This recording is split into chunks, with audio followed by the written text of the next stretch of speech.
Hello, good whenever it is for you now. This is Arigoto. And my mouth is not move. Okay, it's moving now. Alright. How you guys doing? It's been 2 days without streaming. 2 days, wow. Anyways, today I am supposed to finish the game.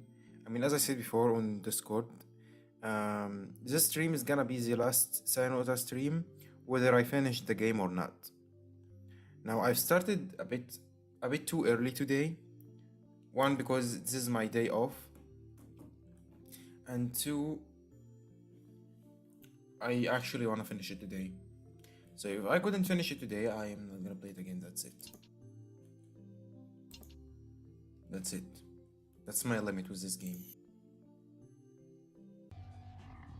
But at this point, I don't even know why I was playing it. But yeah, So I was reading the research of Ogai. I don't remember a thing from what I've read on the previous stream. The only thing I know is just about organisms that started to develop some communication with humans, and it's really fast development. That's all I can remember.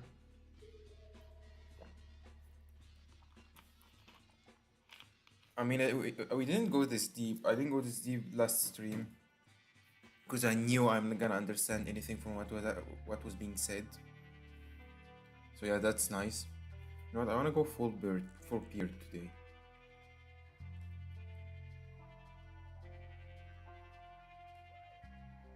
Nah, I don't like it.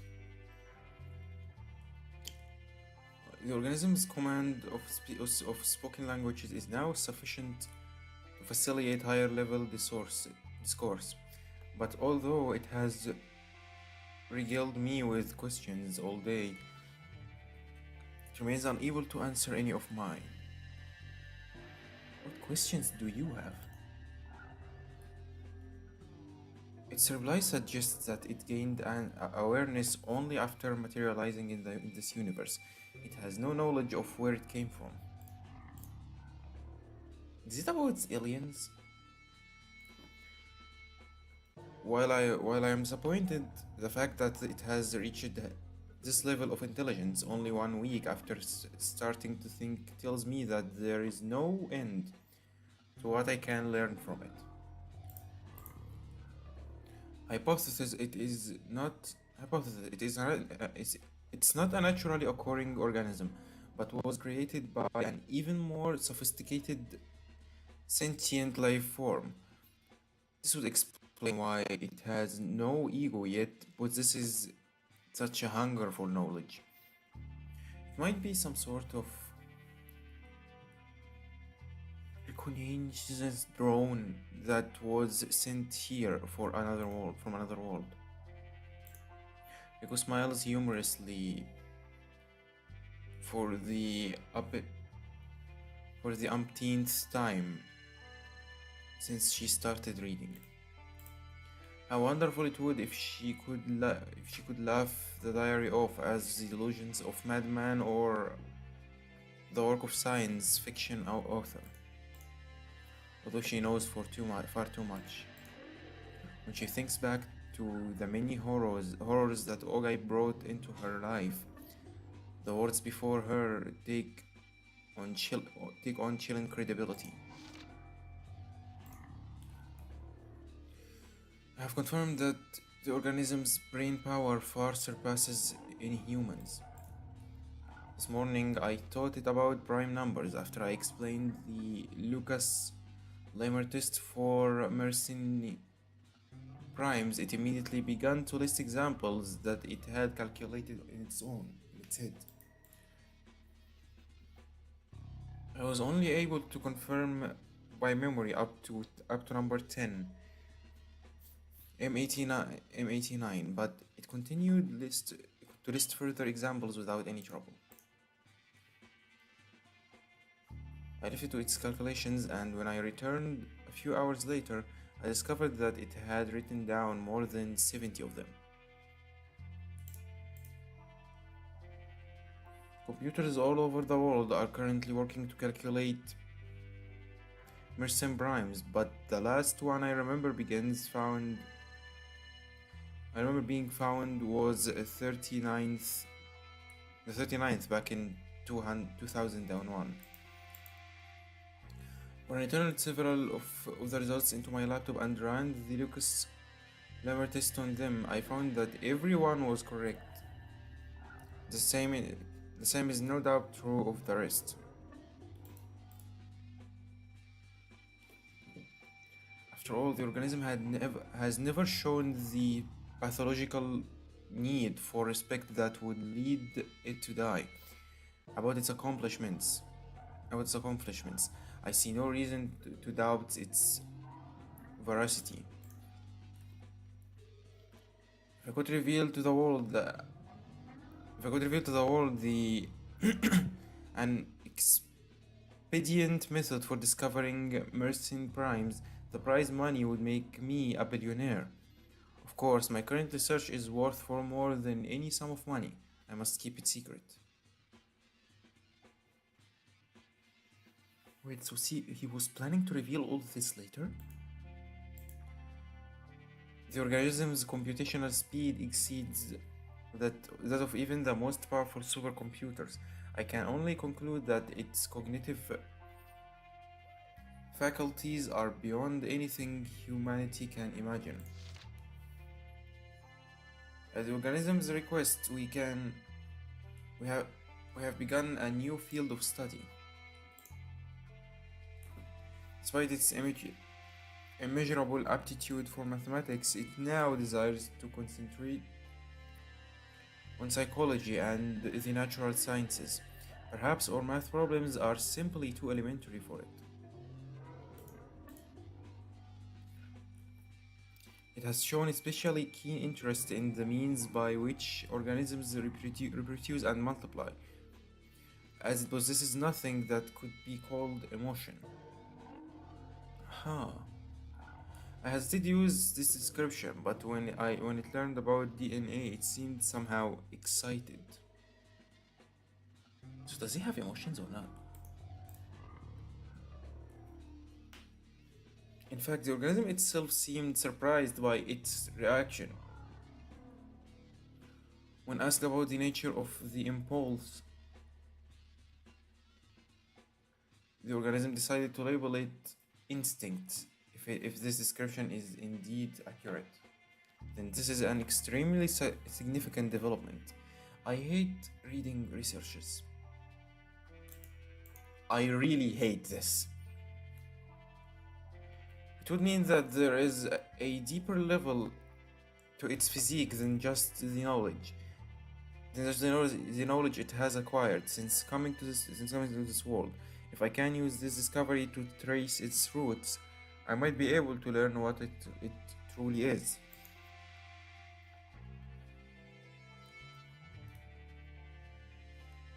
Note: candidates for the planned world of the organism's origin are discussed in my writings on the silver key, filed separately. I spent the whole day carrying books into its room. Apparently, the organism is no longer satisfied by the knowledge I am able to impart. It should come as no surprise considering its linguistic prowess, but the speed at which it consumes text is astounding.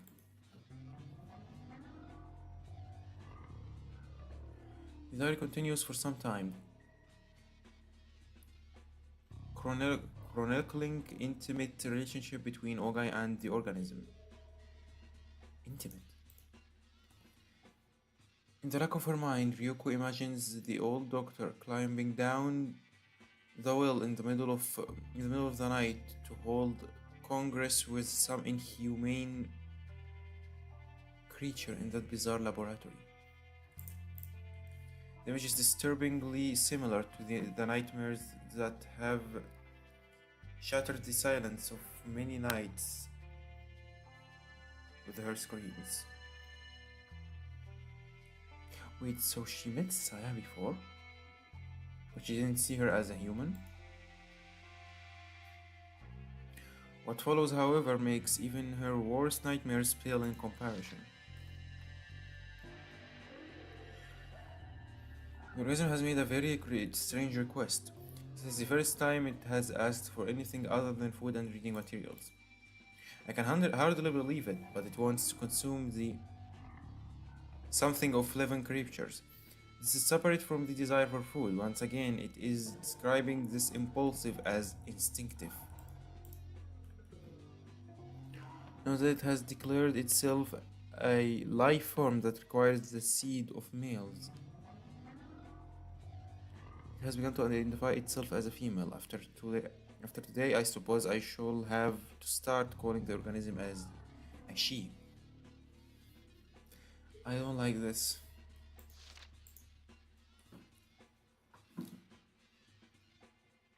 Is the personality that she has begun to exhibit really just an imitation created for her amusement? Ever since she started to immerse herself in oral literature, she has been acting surprisingly human. She identifies herself as a female and already possesses an enormous store of cultural knowledge. Is she trying to create human identity for herself based on these? When are we done with this? When am I getting done with reading documents? Come on, like the only thing I want to know right now is where Koji's idiocy is gonna lead him.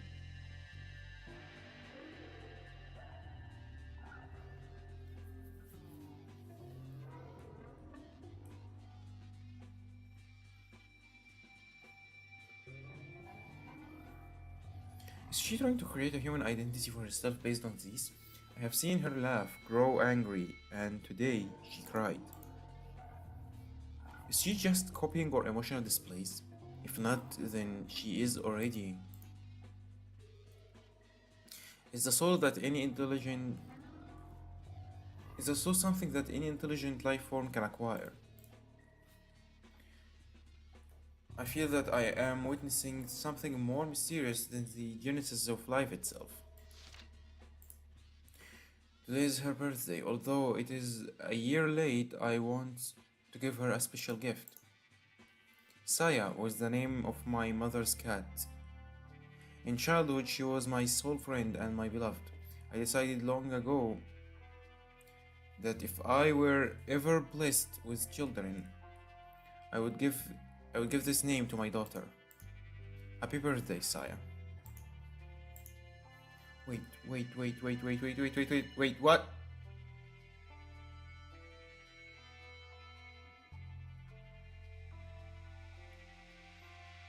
Okay, I realized something awful and I'm not gonna say it. I was trying to phrase it, but I realized, you know what? I don't wanna phrase it. I don't wanna talk about this. Never mind. Let this be the name of your soul. You have earned it. The ability that Saya has discovered in herself is showing more extraordinary results each day. I have no doubt that she is kind of artist. What exactly is it that she created in her body from the rat?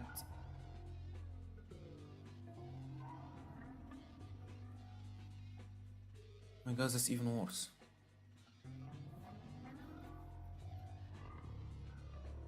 At this point, I can only summarize that it is a type of retrovirus, a reverse transcriptase enzyme that creates exactly what she desired. The rats that have been transformed by her art are so very beautiful now. What?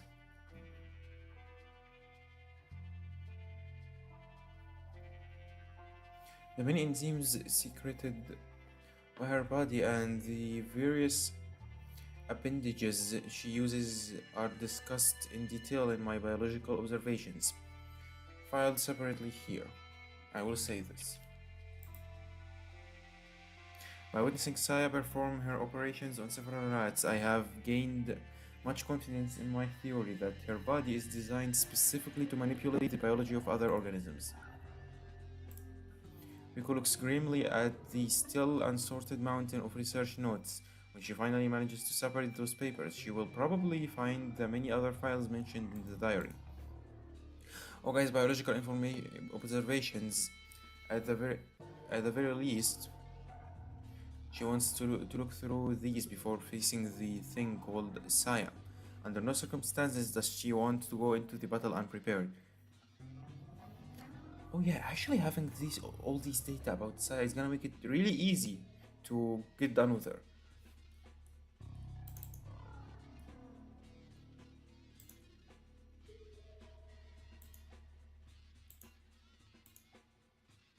I'm trying something, wait. Ah.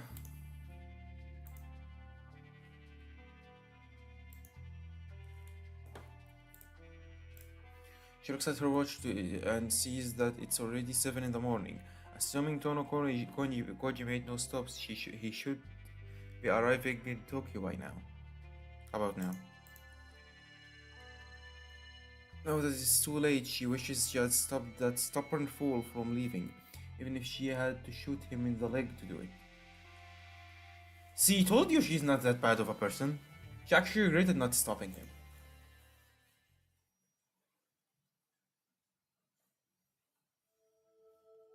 Koji pulls up two blocks away from the Sakisaka house and stares at at the silent building. Okay, now we're talking. Now we're talking. Now is the big deal. Now is what I really want to know what's gonna happen. The only thing I know is that this game is not gonna end well. All of them are gonna die. Best case is the doctor is gonna stay alive. Because she was cautious enough and she deserves to stay alive for her cautiousness. In the bright light of morning, the house seems shrouded in a dark miasma, like a black hole turned out of the landscape. Is it just the figment of Koji's imagination? Every window is closed, offering no glimpse of the inside. Koji has no way of knowing whether Fuminori is home. A pedestrian walks his dog down the street, glancing back at Koji through the windshield after he passes by. Koji is surprised by the attention. He hasn't bathed or changed clothes since spending the night buried in mud. So he just looked like a vigilant even inside his car, bruh.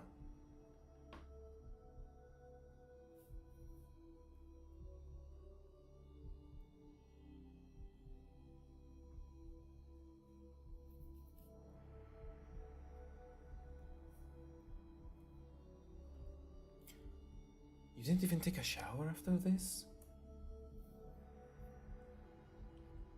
When he looks into the rear view mirror, he sees the haggard visage of a man with one foot in the grave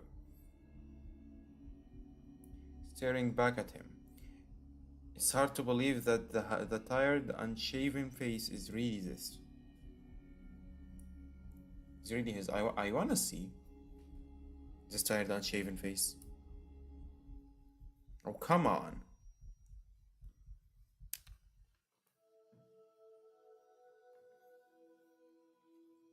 If he stays here for too long, someone might report him to the police. He'll better pull himself together and get moving. He drives slowly up to the front of Fuminori's house, quickly checks to make sure no one is around and gets out of the car. Anyone who might be in the house probably heard the sound of the engine, but there is no point in worrying about that now. Are you really going to the front door? He's just going there, directly from the front door. You don't really have a plan, right, Koji? What, you are planning to talk him or something like that? The door is unlocked and the knob turns easily in his hand. He puts ear to the door. He puts his ear to the door and listens for any sign of life. He's acting like a thief. He realizes with some shame, but that is the least of his worries now. Sound from within. After checking the street again to make sure no one is looking, he quickly opens the door and disappears inside. And that's how Koji stupidly died, right after he had been saved.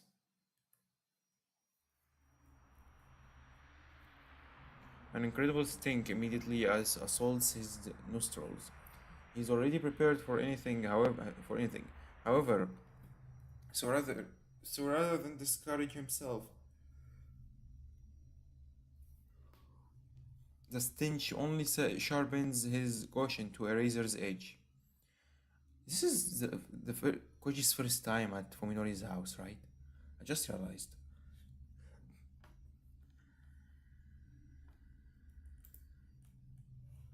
He has crossed his threshold many times in the past, and his memories of days spent here are still bright. So why? Why does he feel the same ominous, blood-chilling aura that permeated Ogai's house and cabin?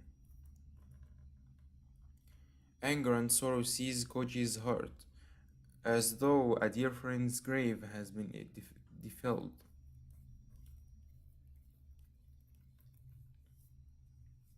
Koji doesn't remove his shoes before entering. He knows why he's here, and it's not to be polite. Every storm shutter is closed, filling the house with gloom, and he can see nothing but pitch black darkness through the open doors in the hallways.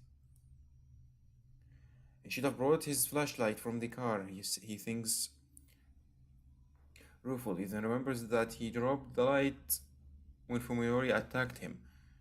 It's still lying on the backyard of the cabin in Tochigi. The house might be empty, then again, it might not. Each practical of air seems charged with silent menace. Is his enemy lurking somewhere in the darkness? It's not here. It's not hard to imagine Fuminori waiting for a chance to take him by surprise and finish what the will failed to.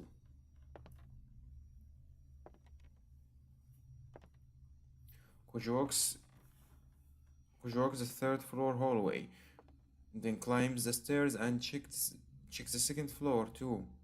He moves slowly and carefully, keeping his senses sharp, but feels nothing watching him from the shadows. Wait, he escaped already? I mean, at this point, both of them are stupids. Like, he could have just stayed here and ambushed Koji because Koji was stupid enough to come here on his own.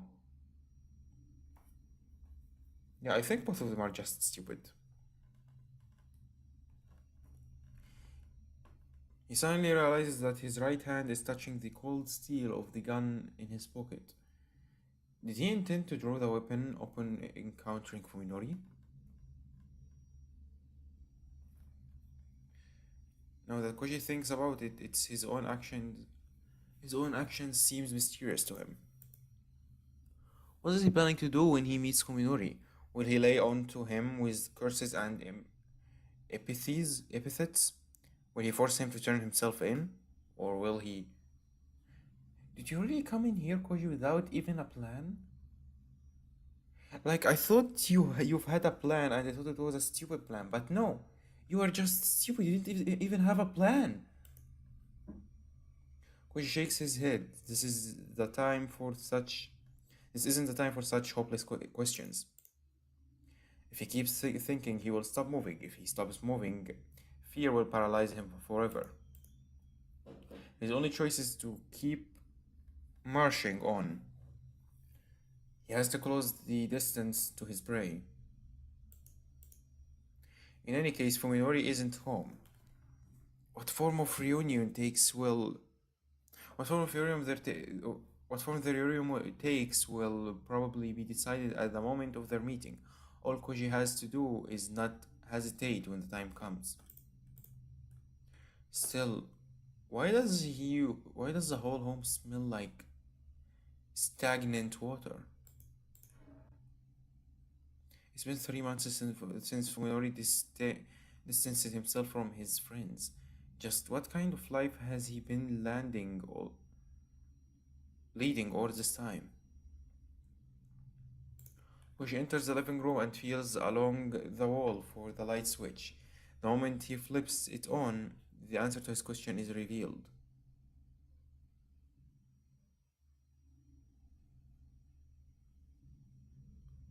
What? Yo, Scarps? Wait a minute, I don't feel.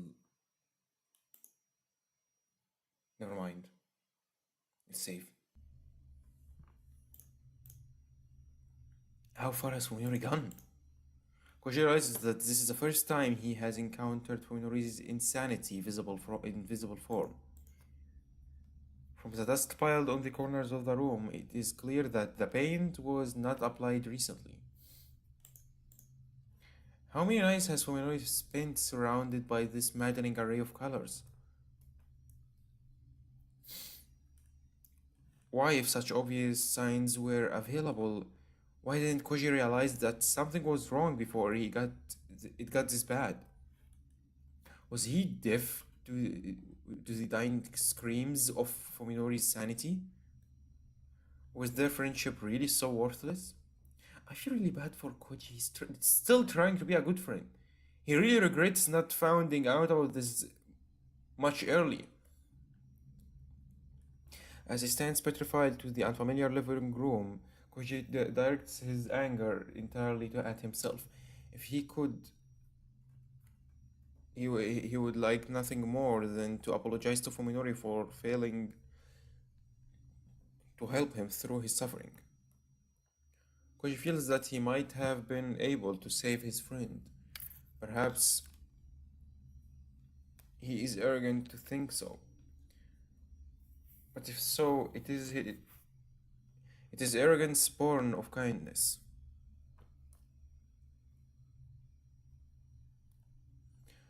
Koji passes through the living room and opens the sliding door that leads to the kitchen. Nothing yet? Wait, what? Did they really leave? When he enters, he finds that the most disturbing of the house's many stenches is strongest here. Blood. The room is redolent with the smell of countless layers of blood grown stale over time. He peels into the well-used sink. Around the rim, he sees faint brownish red blotches that water alone couldn't rinse off. Even more obvious are the stains of the dish rag on the dish rag. Such stains are proof that the rag has been used and reused countless times. But what could it have been used on to make it that sickening burgundy color?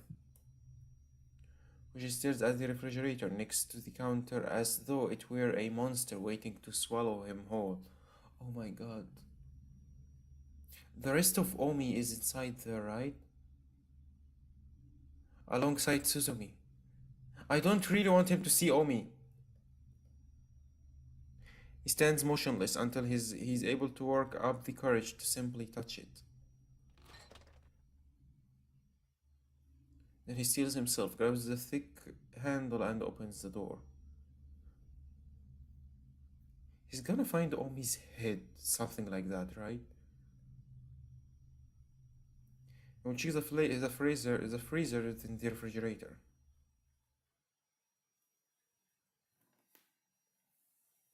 The freezer is packed with frozen meat of varying shapes and sizes, as each piece is wrapped tightly in frosted over plastic. He can't tell what kind of meat it is. You better not. Welcome to the stream, if and see mind. I'm the winner. You are the one and only. Mate. You are the one and only. I've been here for half an hour. But yeah, welcome to the stream. How are you doing? I've added something new to the model, by the way. Let me show you really quick. It's not that big of a thing, but yeah, I kind of did it as a change. So look. Yeah, I take my breakfast. Have a good breakfast. What are you eating? But yeah, look at this. Oh wait, not this. Um,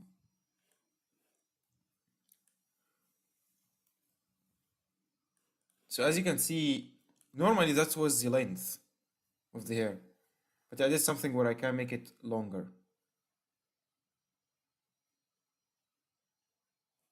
Yeah, not big. I mean, it took me like half an hour before the stream to do it. I was like, you know what? Let me do it. Let me make some change. Pancake canton, damn. I don't know what it is, but damn. The meat in the refrigerator, however, has already been thawed for consumption.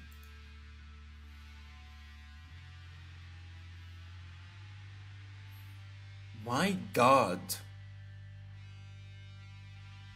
Speaking of change in my country, yeah? That's a hand. That's Omi's hand, right? This is awful. We're having an election. Oh, damn. And I'm not voting. Yeah. Who needs to vote? Doesn't really matter. But yes, that's Omi. He definitely can tell this is Omi's hand. He can definitely tell this is his girlfriend's hand. And my god, this is awful.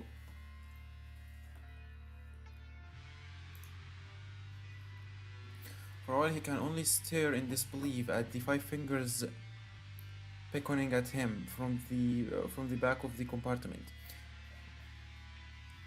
They are the long, slender fingers of a woman, their bluish tinge giving them the appearance of a waxworks. Votes for 7 years, voters for 7 years and still not voting. Because I'm the goat, damn. The confidence. But yeah, no need to vote. I've never voted myself, like at all in my whole life. Because I don't really care that much. Because I'm the goat too.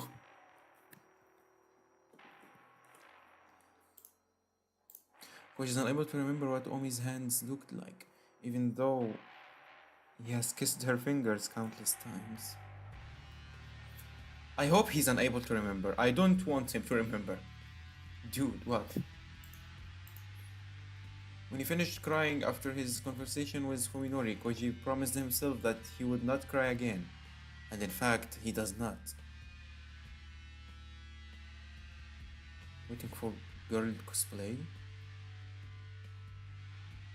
I don't know what are you talking about?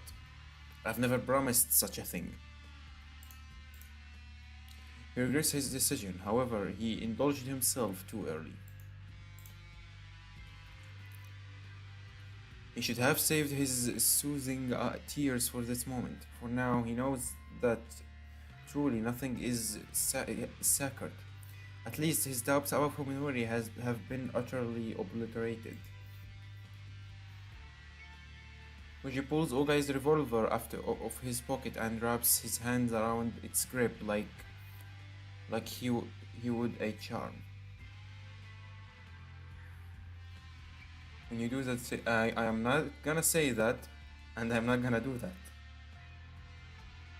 You're talking like I am gonna do it already, which I'm not.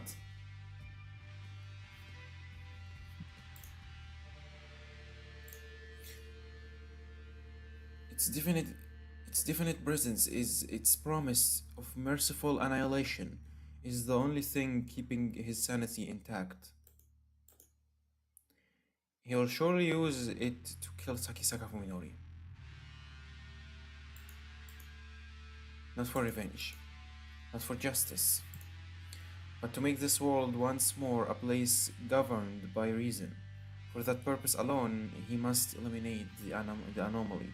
Wait, if the food is here, doesn't that mean they are still in the house? That they didn't run away yet?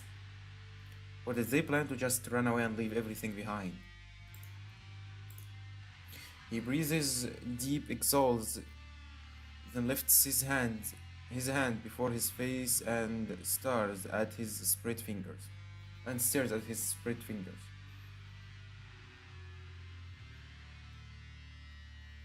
I need to wash my clothes. Alright.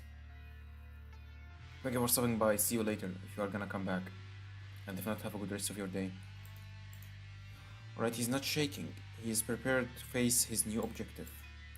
Koji sticks the revolver back into his pocket and pulls out his phone. Oh damn! Option! My god, long time no see.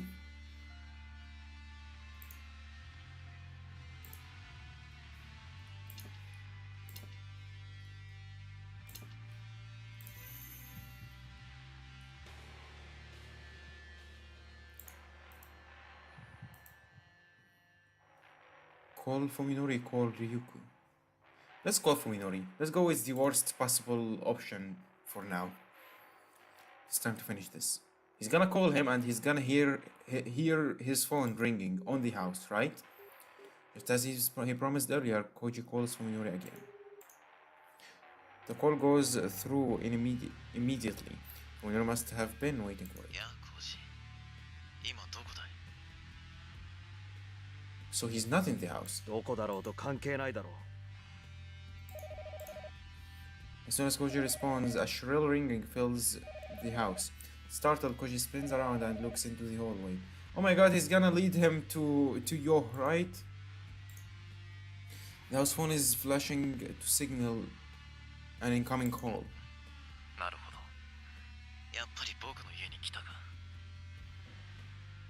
Oh my god, that's so smart! That's so smart! Koji fell for it. Fuminori is the one calling the house, and now he knows exactly where Koji is. He must have predicted that this would be Koji's first step, yeah, because he knows how stupid you are. And that Koji would call him upon finding it empty.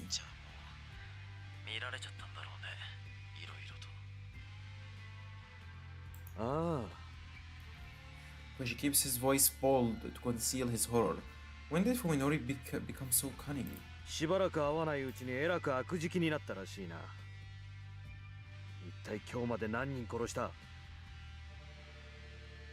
How many people? Suzumi, Omi. Well, it's only 2, unless we counted the people that Suzumi killed, which is 4. Yeah, I believe that's it.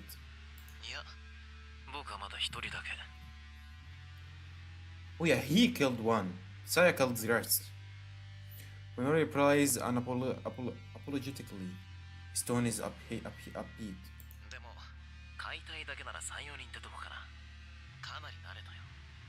Taken apart 3 or 4.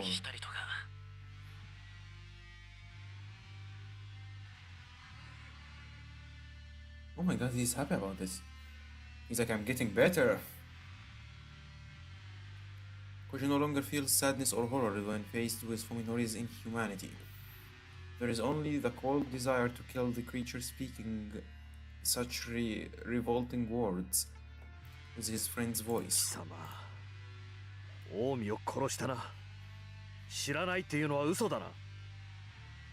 No, he wasn't the one who killed her, so he wasn't really lying. Fuminori mutters, seeming somehow embarrassed. Embarrassed?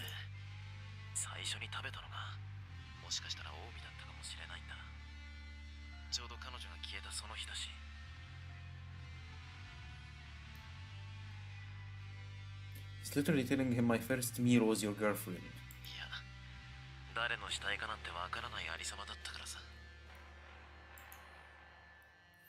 We had already abandoned the hope, but it's still a shock to hear of his lover's brutal end. Yeah, that was sad.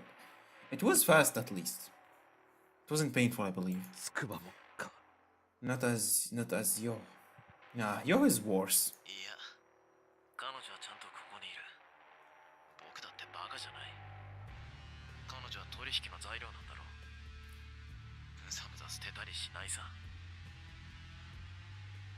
Because there's still a chance for Yo.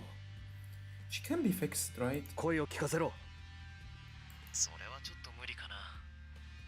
What?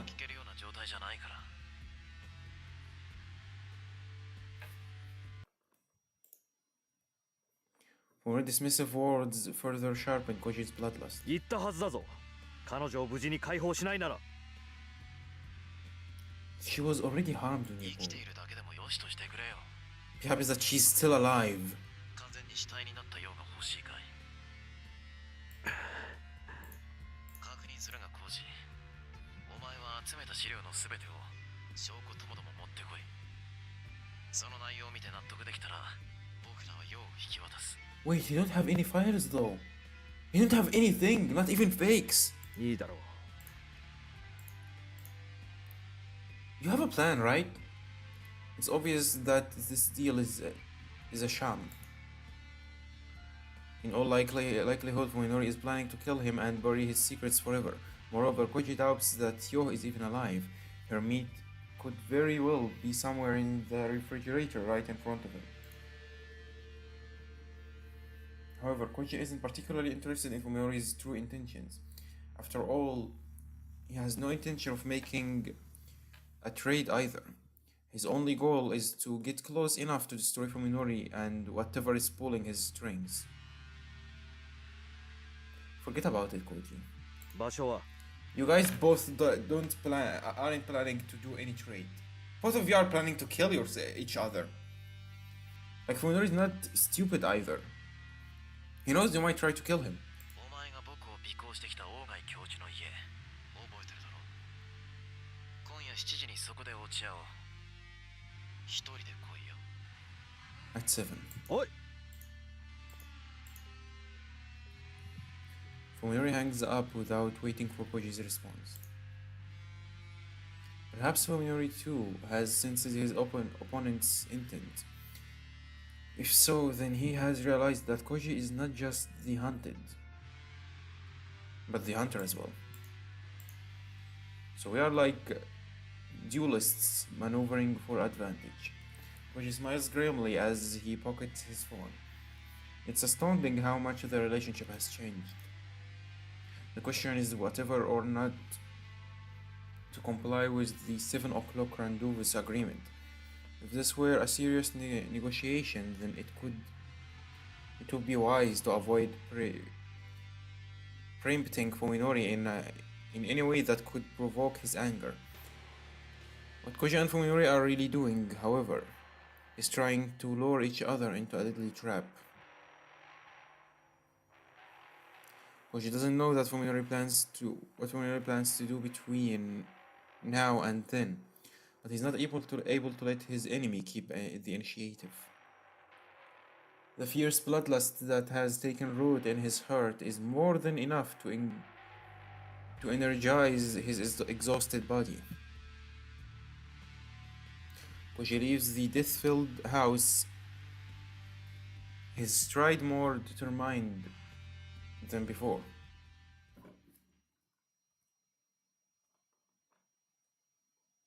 Oh, it's fine, okay. Do we actually have more scenes? Or that's it?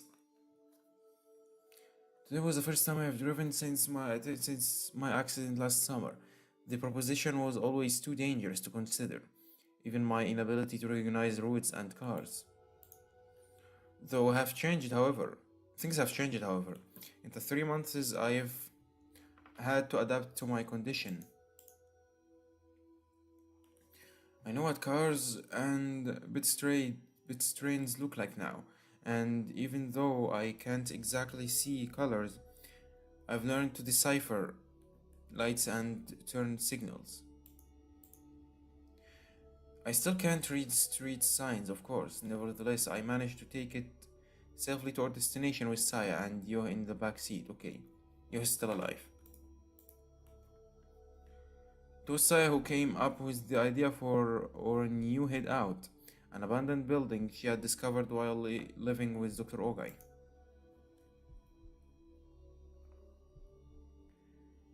In these hilly suburban residential areas, it's not hard to find thick patches of undeveloped forests that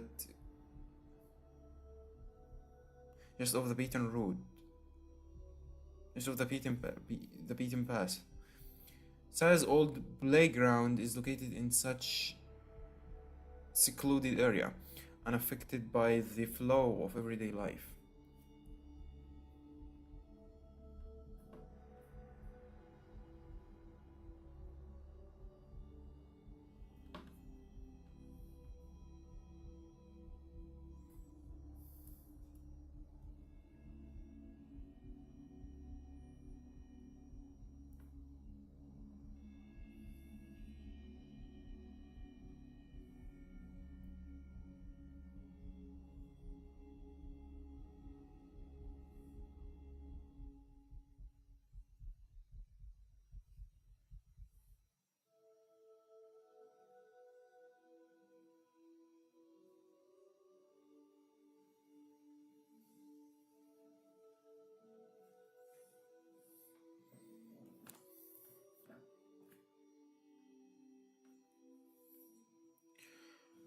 It used to be a privately operated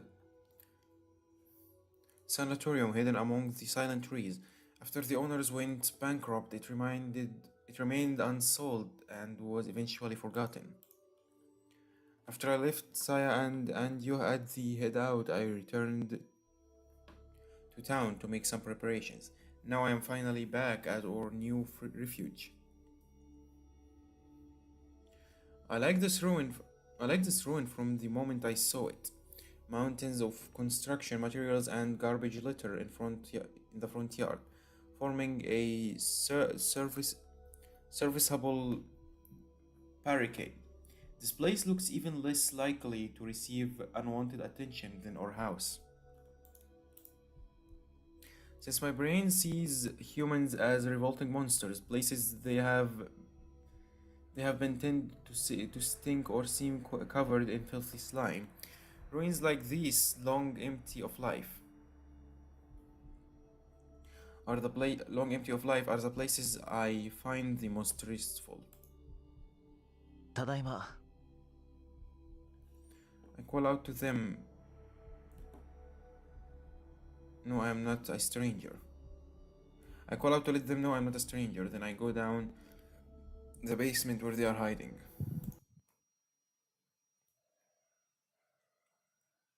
Okay, still safe. もう全然問題ない。一方通行の標識もどういうのか分かったし、スピードさえ出さなければどこを走っても大丈夫だよ。で、そっちは？ Where is you? 一通り調べたけど、やっぱりあれからずっと人が来た様子はないみたい。ここは安全だよ。そうか。ならいいんだけど。I'm a little worried that this abandoned building could become a hangout for biker gangs or homeless people. Well, 多分 food. 表に積み上げてあるゴミのせい。あれ、普通の人間にはちょっと耐えられないんじゃないかな。Good point. It doesn't bother me at all. I rather like it. In fact, But of course, normal people would feel differently. で、文則の買い物はいいの見つかった？ああ、もちろん。What was he shopping for?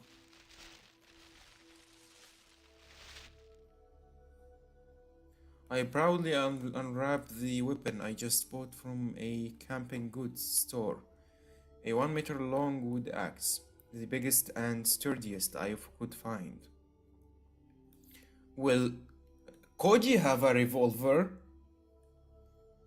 Unless his aim is shit. Look at the freaking smile on his face. Look how happy he is. What the heck? 刃渡り15センチ以上のナイフは銃刀法違反だなって張り紙してあるのに、その隣でこんなもの売ってるんだよ。お笑いだよね。I grip the axe with both hands, testing its dependable weight, then swing it like a baseball bat.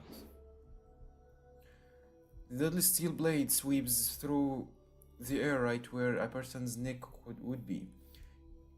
Yo, who is sprawled out on the floor, flinches at the sound and curls herself into a ball. 切れ味とかどう？イオで試してみたら？ No! No! いや、それはちょっと。Oh, he still sees her as a human, okay. And definitely wasn't expecting Sai to suggest anything so brutal. Yeah, sure. I expected that. 心配いらないよ。今のようの体だったら刃物とかの傷は割と簡単に治っちゃうか Oh ら。 no, no, no, no, no, no, no, no, no, no, no. それにしたって痛いだろ。You really care? そっか。うん、そうだね。Must have slipped her mind completely. She smiles at the oblivious yo, if to hide her embarrassment, and then says, でもさ、痛くされた時のようの声って、それはそれで可愛いよね。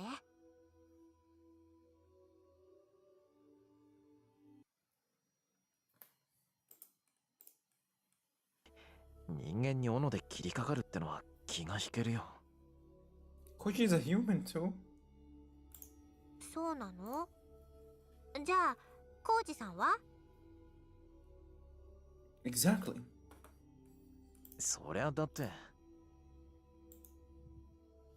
Should be obvious, but I guess that Sai will not still doesn't understand. 奴は僕には人間に見えないから、切ろうが潰そうが平気なもんさ。Of course.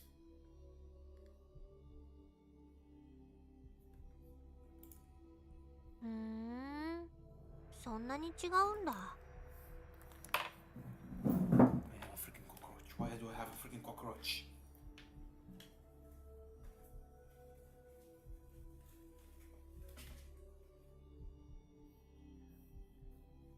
Be right back.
I'm back. そうさ。人間には良心があるからね。Koji has conscience too. どんなに憎い人間だろうと、人を殺すと思うとブレーキがかかるもんだ。そこが僕の称賛でもある。Oh, he's talking about Koji. 本当に？ That seems awfully subdued. I guess she's concerned about what will happen when I have it with Koji. 体格じゃあいつが上だし、普通に喧嘩したんじゃ勝ち目は薄いかもしれないけどね。でも、僕にとっての化け物退治が、あいつにとっては人殺しなんだ。こいつは大きいよ。あいつはきっと、最後の瞬間で隙を見せる。I mean, Sai can just kill him. なんだか不安なんだよね。そういう心理戦っていうの確実じゃないっていうか。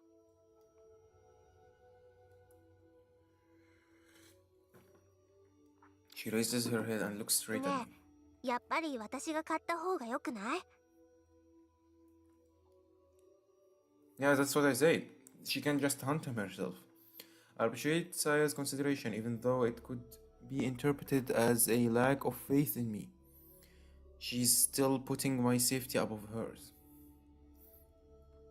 Nevertheless, I can't accept her heartfelt suggestion. サヤの腕力だとさ、ヨウみたいな女の子なら楽にねじ伏せられるだろうけど、男を相手には厳しいと思うんだ。Really? I mean, she's a monster. It doesn't really change much. The better memory of Sayari is still fresh in her mind. Oh. Saya falls silent for a moment, seeming to understand what I'm thinking, but then comes right back to stubbornly press her case. Well, but Koji will see her as a monster. He's gonna be scared. でもね、あのおじさんも最初の不意打ちはうまくいったの。大抵の人間はね、作用を見たら力が抜けて動けなくなっちゃうんだよ。Yeah, she's a monster. He's not gonna attack. He's gonna be scared for a moment. 病院だってそ Why う am だ I った。 helping them? 平気で話しかけてきたのって文則だけだよ。まあ、それも一理あるかもな。I can't imagine it personally, but I suppose it's possible that Saya's appearance is shocking enough to make someone lose their nerve. Suzumu was able to gain the advantage because he had the same condition as me, which let him see Saya as a cute girl. Fear doesn't necessarily make people weaker, however, depending on the situation, it can even send someone into a berserk rage and make them harder to put down. In other words, such a tactic would be the same sort of gamble that Saya's worried about. じゃあさ、サヤ、こういうのはどうだろうか。When I tell Saya the new plan that just popped into my head, her gloomy frown turns into a bright smile. それめえやん。文則って頭いい。I don't like this. 何もそこまで。It's not exactly a great plan, but I guess the fact that it could lessen the risk to me is enough to excite her. She's so easy to please, but that's part of what makes her. で、 Okay, いつ頃 whatever, 来る man. の？浩二さん。Son, she's still respecting. 今朝あれから電話があってさ、とりあえず関係ない場所に誘い出してある。少しじらしてやろうと思ってね。やっぱり暗くなってからがいいよね。ああ、頃合いを見計らってここに誘い出して仕留めよう。ここなら誰にも気づかれないからね。せっかく人間一人分の肉が仕入れられるのに、ここだと腐らせちゃうね。冷蔵庫ないし。Oh, 他の動物を誘う餌にできないか？野良猫とかカラスをおびき寄せてさ。それ危ないよ。万が一取り逃した時、よそに持っていかれて他人に見つかったら大騒ぎになるよ。she's really considering every single possibility, huh? そっか。それもそうだ。Humans are extremely dangerous, and their filthy, stinking bodies make me sick just by being nearby. Ironically, however, nothing tastes better than their meat. I truly regret having to abandon our well-stocked fridge.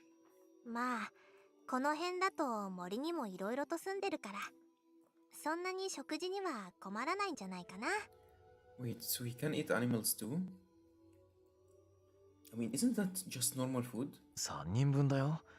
大丈夫かい？ Oh, we are considering you. 任せて。これでもさや、狩りは得意なんだから。頑張っていっぱい捕まえてくるよ。Yeah, she's a really good hunter. I've saw it multiple times. そうか。じゃあ、今日からはサヤが一家の大黒柱だな。へへ。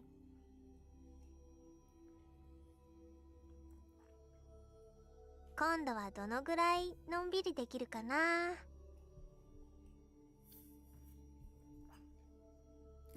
Because of the casual way she says it, I almost miss the emptiness to which her question leads. どのぐらいかな。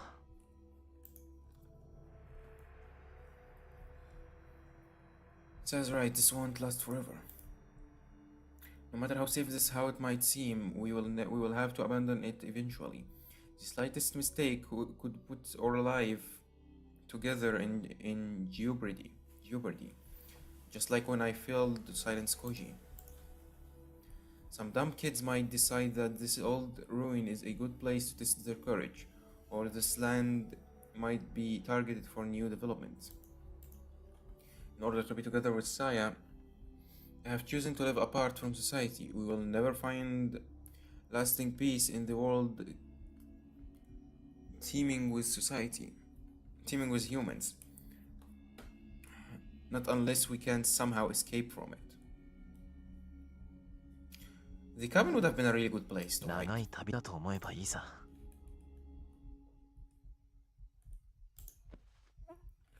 I pull Saya into my arms and fold my hands around her slender shoulders, then whisper. どうせ人生なんて旅みたいなものなんだ。永遠に変わらない場所なんてない。時の流れを見送るか、自分自身が流れていくか、それだけの違いだよ。そうだよね。So I smiled softly, perhaps in resignation, perhaps in sadness. Either way, there is peace and contentment in her expression. それでも一人ぼっちじゃないし、だからさやは寂しくなんかないよ。ふみのりもそうだよね。ああ。I have no regrets. As long as I can hold Saya in my arms, I will gladly pay any price.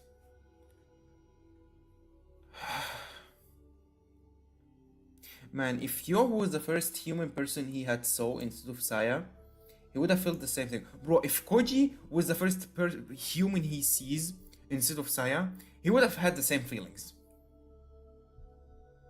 It's just about who's the first human person you see after seeing a bunch of monsters all your life. それにね、いつかは私たちが人目を忍んで暮らさなくてもよくなる日がきっと来るよ。What, you are それ gonna は eat all the 約 old 束 people し in てあ the げる world? から。 It sounds like a fairy tale, but for some reason she seems absolutely certain. それは明日かもしれないし、ずっと先のことかもしれない。いつ印が来るのか私にもわからないの。初めてのほんのちょっぴり怖いんだけどね。 Scared, huh? How ironic. I have no idea what Saya's prophetic words mean, but this isn't the first time that she said or done something mysterious. She's performed any number of miracles already. 僕らにも希望があるのかい？とそれがさやが文則に送ってあげられる最後のプレゼント。さやの最初で最後の務め。 Wait, what? She's gonna die?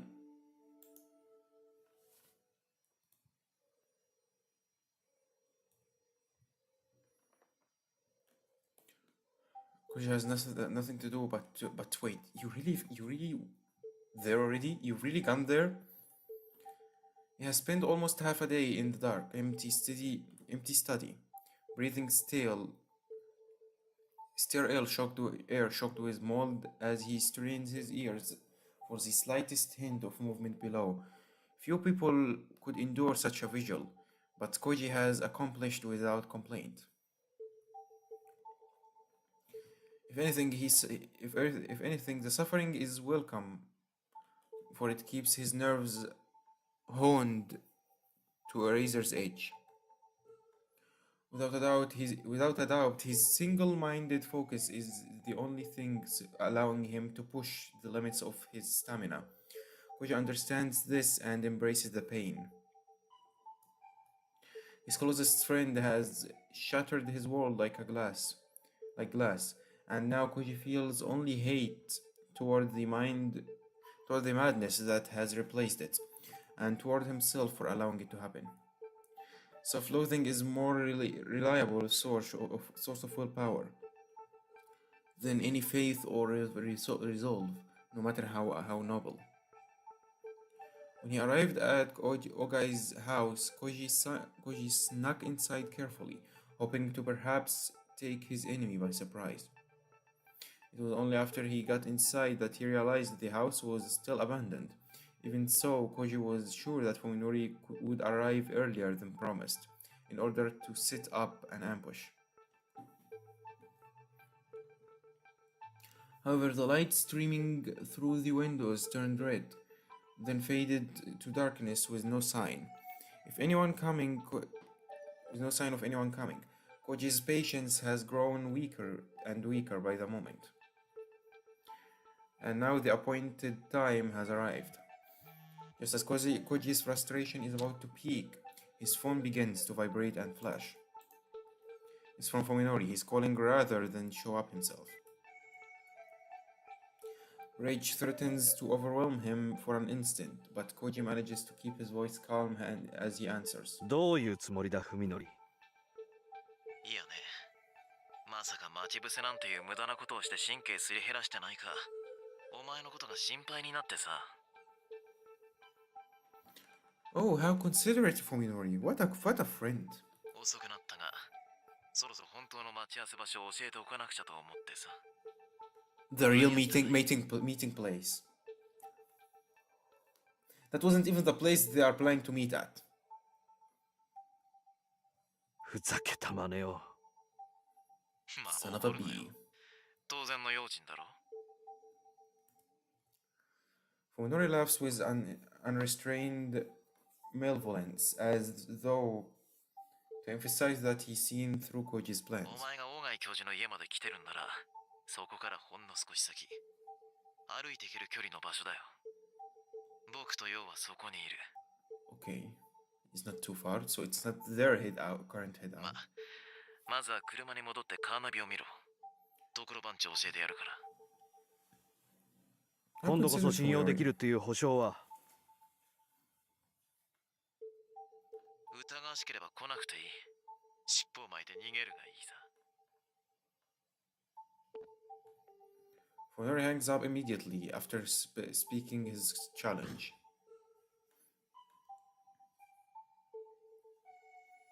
His face is shaved though. Didn't you say unshaved face? Like, come on now. It's just some lines on the face. It's not this tiring to add it to the sprite. Like some realism for not realism, like accuracy. Come on.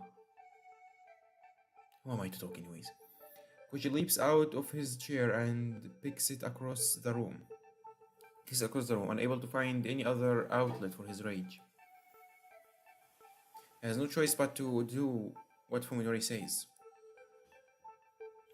His stamina is already exhausted, only his obsession is keeping him going. If he allows himself even a moment's rest, he fears that he will never again find the strength to face this madness. Tonight is his only chance to kill Fuminori. Koji knows, of course, that his enemy is planning to ambush him. Fuminori isn't going to fight fair, but then neither is Koji. With his unsteady stride of a man half asleep, Koji leaves Ogai's house and heads for his car.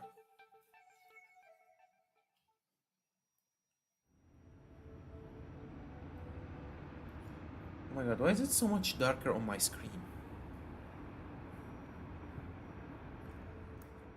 Only only the base of these futhos has been developed for housing. The address Fuminori gave Koji is outside that area, and the thick forest that still covers the mountain's face. His car's GPS shows a road that leads nowhere, but according to Fuminori, there should be an old abandoned sanatorium there. Oh, so he's leading him to their hideout. It's definitely a place that no one could find, not even by accident.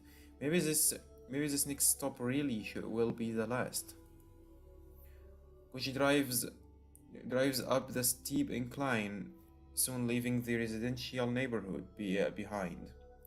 Even though the hands of progress are right at its doorstep, the undeveloped forest is darker than he expected. This looks like a great place to live in secret, or to kill someone and hide the body.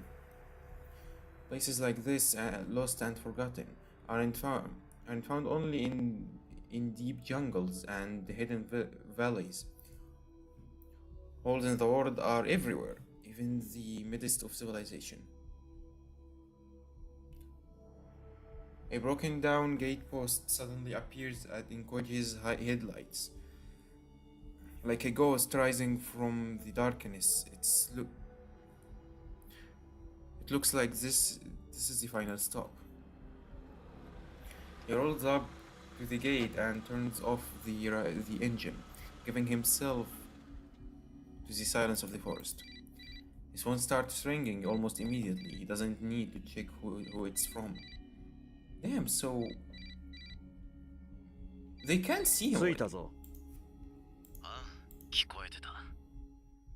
ようこそ我が新居へ。 New home. Fuminori is nearby, close enough to hear the sound of the engine. A shiver of excitement shoots up Koji's spine. 中に入ってこいよ。 Excitement? ようも待ってる。 He's gonna lose his mind if he saw what happened to Yo. She have been completely destroyed. You know what? I think she's gonna even refuse to go with him. Because that's how broken she is now. She's gonna be too scared to leave Fuminori's side.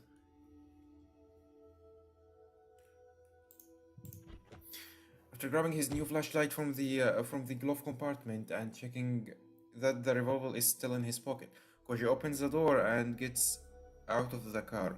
You know, it's gonna be really funny if he takes off his revolver. It's a perfect chance to shoot Fuminori. He shoots, and he accidentally shot an empty one. Because the revolver is not full. It's not fully, you know. The ammo is not full. It's like only four bullets. So there's like 2 empties there. Or maybe 1, depending on what type of revolver. So it's gonna be really funny if he shoots in the very perfect moment and it's like, oh, that was the empty one. Unless he gun ham and just shot everything. It was like, ah! Then that might work.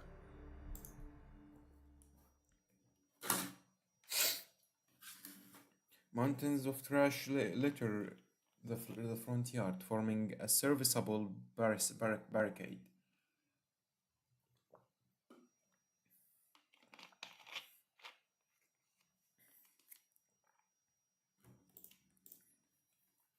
Koji sees everything from small refrigerators and mopeds to huge chunks of concrete and plaster that must have been abandoned by construction workers.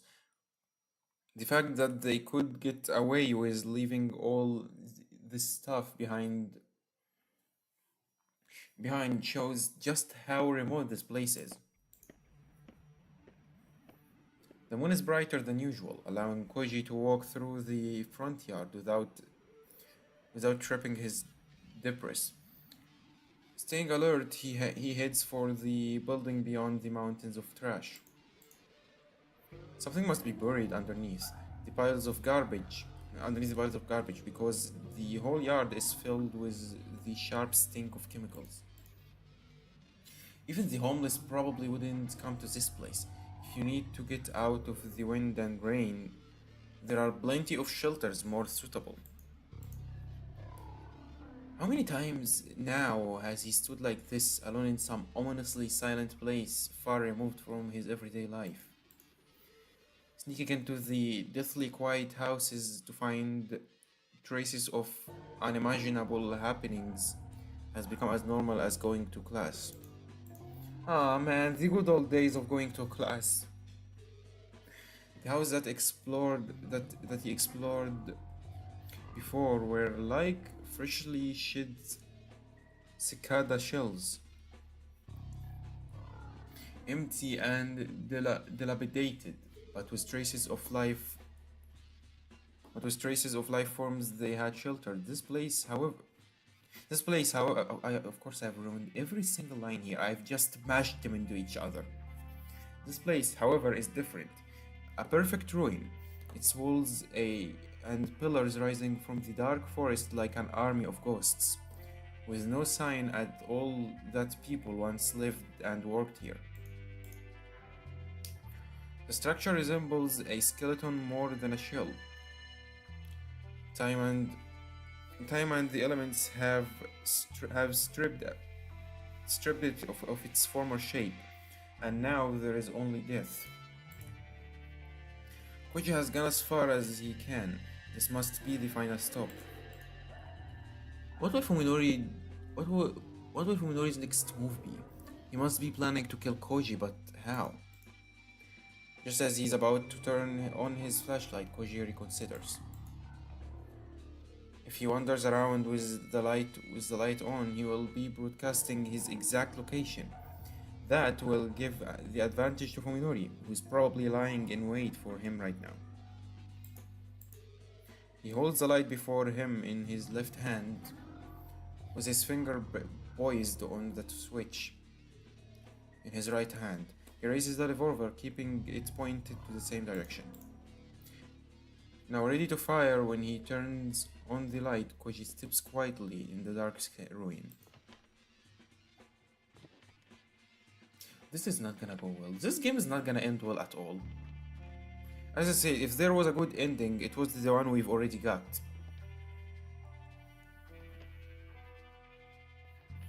Where he was just hospitalized as a crazy person. It takes a while for his eyes to adjust, but even when they do, he has only moonlight screaming through empty windows to guide him. Screaming. That would have sounded really good. Screaming at him to leave this place. Everything appears grand and indistinct. However, Fuminori has to deal with the same conditions if he's hiding here. This is a battle of nerves, exhausting and deadly, where the first to make a sound and give away his position will lose. The Roman both sides of the hallway are all open. Some are even missing their doors. Koji creeps up to each entrance, checks to make sure no one is inside, then carefully proceeds on. The stink that he noticed in the garden has changed. Now it smells more organic, like rotting meat. It's the exact same smell that filled Fuminori's house. Okay, he's getting closer. He made a voice. He made a sound. Koji freezes and stares down the hall. It has a wet sound that he heard just now, like someone dragging their feet through a swamp. And it came from the room at the end of the hall. Oh. Oh, it wasn't him. Something is there. Something alive. Koji creeps toward the sound, his light and gun at the ready. It's gonna be a rat at the end. There are still sounds. Doesn't seem like a the hell is that sound? No, it sounds like someone squeezing mud through their fingers. And as he gets closer, Koji begins to hear breathing. Could it be Fuminori? No, that's impossible. He should be waiting for a chance to ambush Koji, not making careless noise. Koji, can you look up really quick at the freaking roof? As he proceeds, the strange sound coming through the cracks in the concrete walls grows clearer.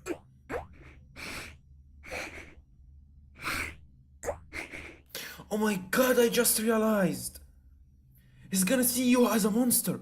I've completely forgot about this!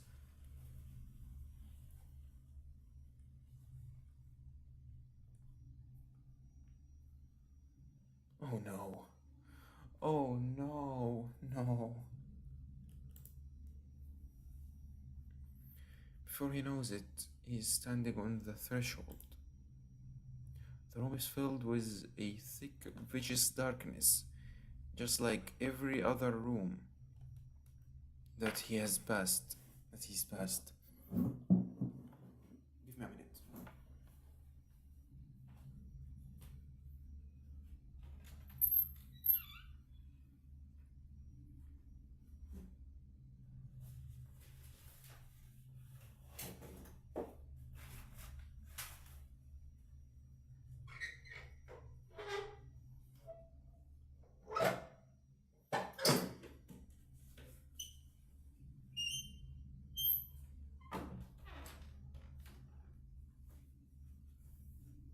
Right back.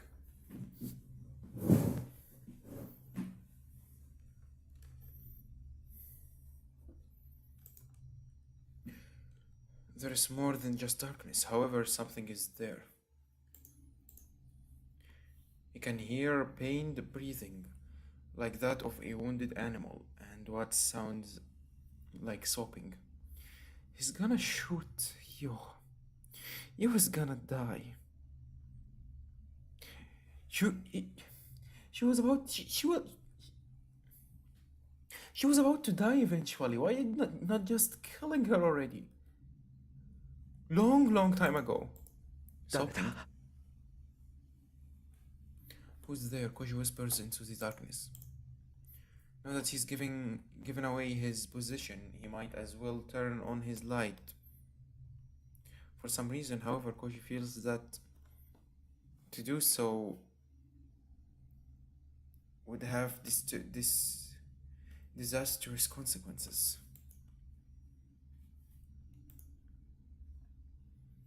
The last time I heard her voice on the phone, she was sobbing and wheezing suddenly stops.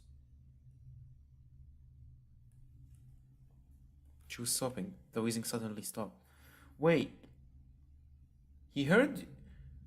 Oh, wait, last time he heard yo, she was still human. And then... No. A whisper comes from of the darkness, though not a human voice. Not by any measure. It speaks some blasphemous semblance of human words.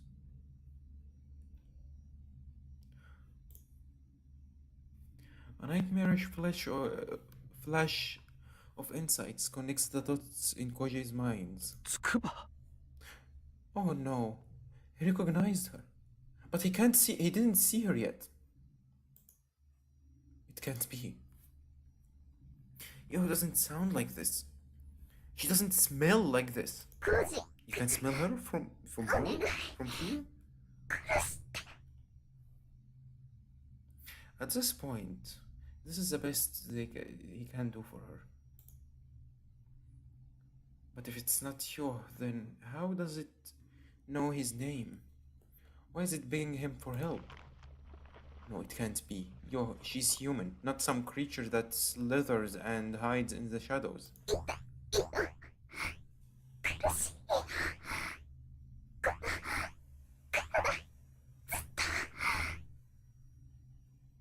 Please, Koji. Make her a favor. Save her. Kill her.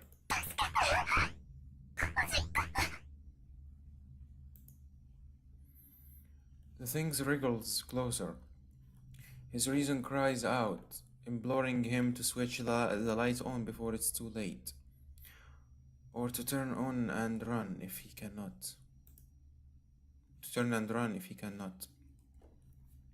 But Koji is unable to make either choice. Oh, so that's the plan. Just using Yo. That's the plan she was really happy about hearing. He can only call out in vain to the amorphous shape in the darkness. つくばなのか直江まさかつくばなのか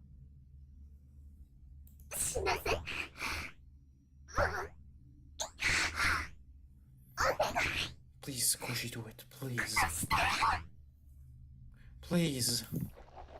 I just realized that it's gonna be much worse if he didn't kill her now. Something soft and slimy slides over Koji's toes. Oh my god, she's right in front of him now. Instinct overrides his will, forcing him to turn on his light and shine it at his feet. No. No. The white beam reveals everything, the merciless truth that finally shatters Koji's sanity. He wipes his mind off of all but two words, gun and trigger. His finger responds with an instant obedience. At least he's gonna kill her. However, he's not gonna have any bullets left. Okay, it was one bullet. There's an explosion of light and sound, but more intense than he anticipated. And then the destructive forces are swallowed up by the darkness. His ears are still ringing from the bang, but he hears a weak voice coming from the shadows. She's not dead yet.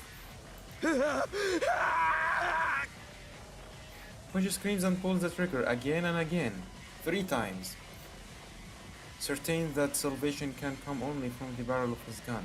Only one left. Oh, that was 3. He have no bullets left. Light and darkness, explosion and silence. They dance before him three more times, which he doesn't even need to aim. The horrible creature is right at his feet, far too close to miss.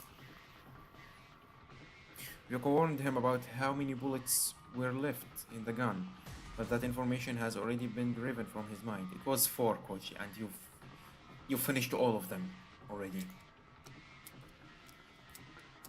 Yup. We are screwed.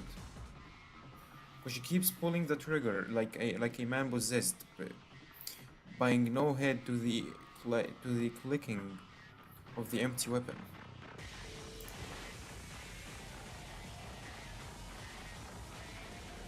His panic-stricken leg. Stricken leg suddenly give out, sending him down hard on his backside. Even though he keeps firing the empty gun, he knows no other way to erase the memory of the thing that he glimpsed in the beam of his flashlight. Is she dead yet? Please tell me she's dead now. The light which fell from his hand during the attack is now pointing in a different direction, and though all 4 bullets must have hit their target, they were Koji's last card to play, which leaves him alone in the darkness, with no ways to defend himself. And just as he realizes this, a mass of rotting flesh rolls over him like a tidal wave.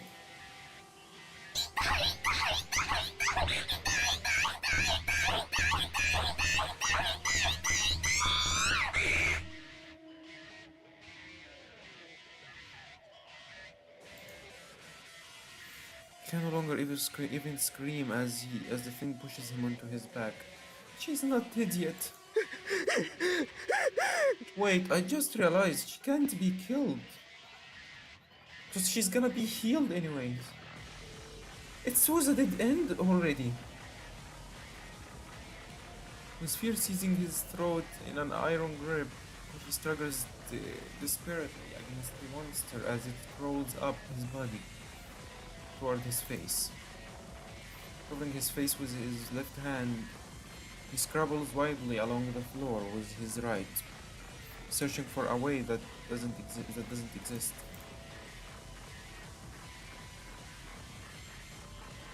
Where's my glasses? I give up. Where's my glasses? Please don't give me a headache.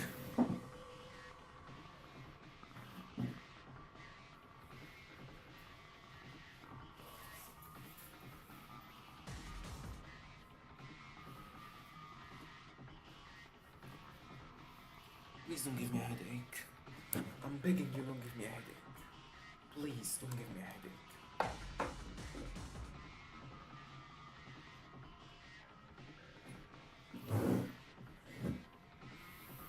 Alright. His mind is that of a feral animal, empty of everything but primal terror. And this is why, when his right hand closes around something hard at the last moment, he recognizes it instinctively as a weapon. Putting every ounce of strength in his arm, which he swings the heavy object at the creature on top of him. Wait, then that means Saya can't die either, right? Oh. We're screwed anyway.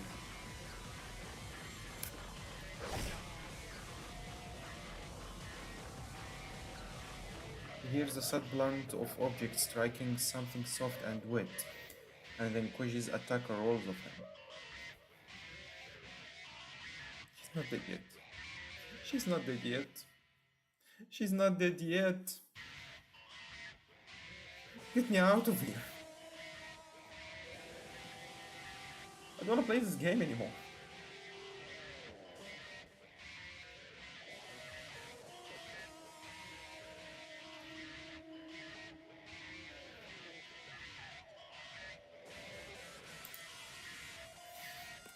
As soon as he's able to move again, Koji leaps on his feet and grabs his new weapon with both hands, brandishing it like a charm ward of evil.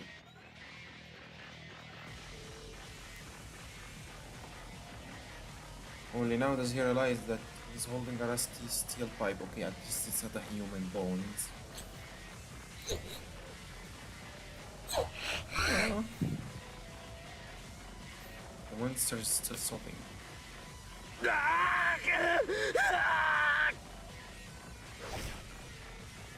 With a cry that is part scream, part roar, he raises the steel pipe and brings it crashing down on the cowering creature. He hears a wet sound and feels the blood-chilling sensation of its thick, soft flesh, absorbing the blow. These combine to invoke an instinctive loathing that wipes his mind off of all but the urge to destroy.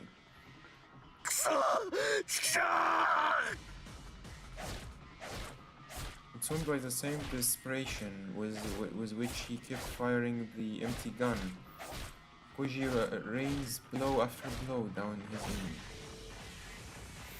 After the 10th blow, it stops sobbing. After the 20th blow, it stops moving. And after the 30th blow, it begins to feel and sound more and more like he's beating a bubble of vicious liquid. Bubble. She's dead, right? She can't die, I know already. Which doesn't stop thrashing the creature until he recovers enough of his senses to realize whatever it might have been before is now nothing but a corpse. Is she dead now? The pipe in his hand, covered with unidentifiable fluids and filth, suddenly feels unbearably heavy. 20 years of memories in the light of the sun. If they were, if they were indeed precious to him, then he should never have come to this place. The black flames of despair rise within him, consuming fear and revolution and pity. Only rage and hate remain. Every call in his body cries out for vengeance. For the blood of the man who poisoned him with truth and tore him from the womb of innocence.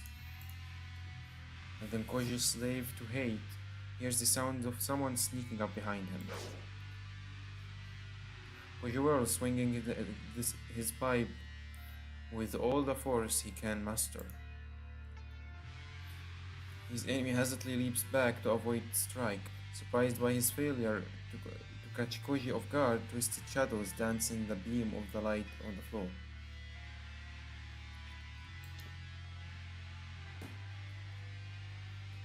Readying his pipe for the next blow, Koji faces off against his second attacker, Fuminori. 先坂 It's him. 文則 For this moment, Koji could never have imagined that he would ever speak his friend's name with such hatred. おいおい、今の一振りまるっきり手加減抜きかよ。 You're trying to kill me or something? Hehehe, so funny, Fuminori. Even now, Fuminori is smiling as though the huge axe in his hand is just a sick joke. 参ったな。正直なとこ、お前はもう少し迷うもんだと思ってたんだけど。Hesitate? 迷うだと俺が貴様に Koji sneers too, unable to contain his contempt for the notion. 貴様近江をどうした筑波に一体何をしたそれを考えてもまだ俺が貴様を殺すのに迷うだと Yo is dead, right? そいつは言いがかりのつけ方が逆だろ、浩二。浩二の分際で僕の世をひどい目に遭わせやがって。世の10倍は痛めつけてから殺してやる。覚悟しよう。 You piece of shit.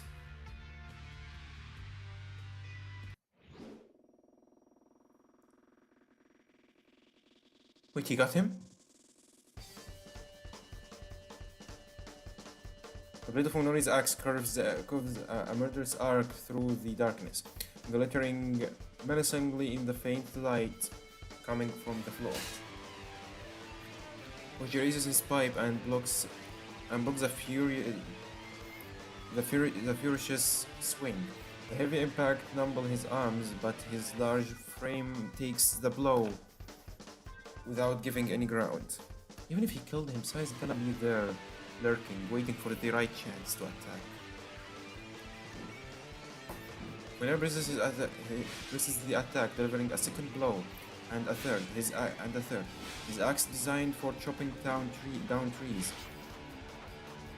is deadlier and more durable than the piece of pipe Koji found discarded on the floor.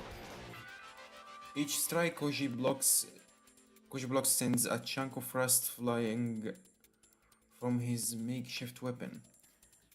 This is not gonna handle it for too long. You have to find a chance to hit him on his head or something with the freaking pipe. He can't win as long as he's on the defensive. He needs to create an opportunity to attack. Come on! Koji blocks a crushing downward swing, then pushes back hard before Fuminori can pull away, throwing him off balance. Fuminori stumbles backward, then plants his feet to steady himself. Taking advantage of his opponent's temporary immobility, Koji delivers a punishing low kick to Fuminori's outer thigh. Okay, nice!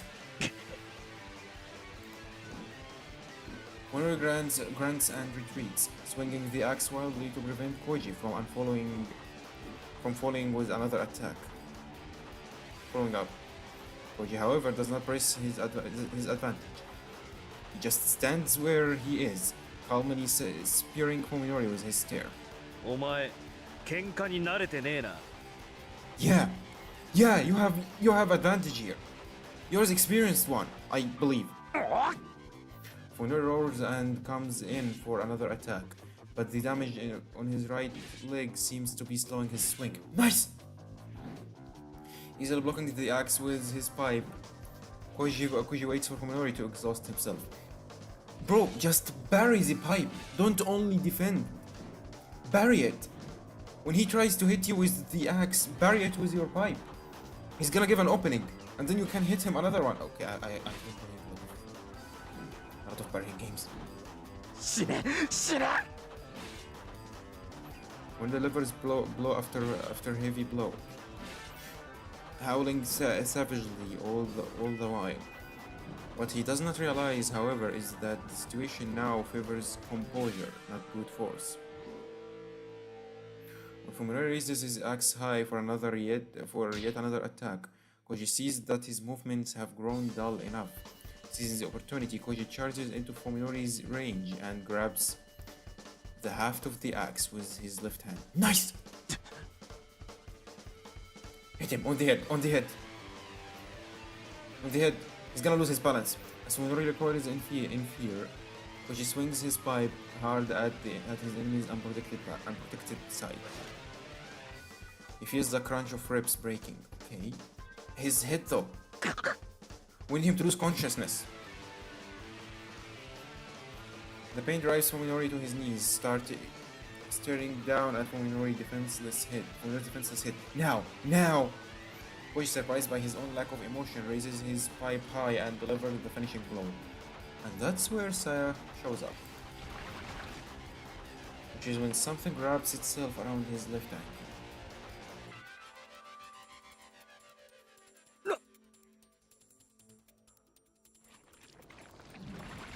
The instant Koji panics at the unexpected sensation, something soft yet strong winds itself around his right leg and drags him to the floor before he can resist. He twists his body and tries to swing the pipe at the unseen enemy behind him, but his right hand is seized by the same flexible force. He wasn't able to feel it through his pants. But now his blood turns to ice at the cold, slimy sensation of the thing wrapped around his uncovered wrist. That monster is still alive? That's Saya, another monster. いいぞさや Fuminori says encouragingly. Even while kneeling on the floor, his face twisted in pain, he manages a terrible, curious grin. Saya. This monster is Saya. Koji struggles desperately to free his limbs from the creature's slimy grip. But more tentacles swarm over his body, sealing his freedom of movement. It's done.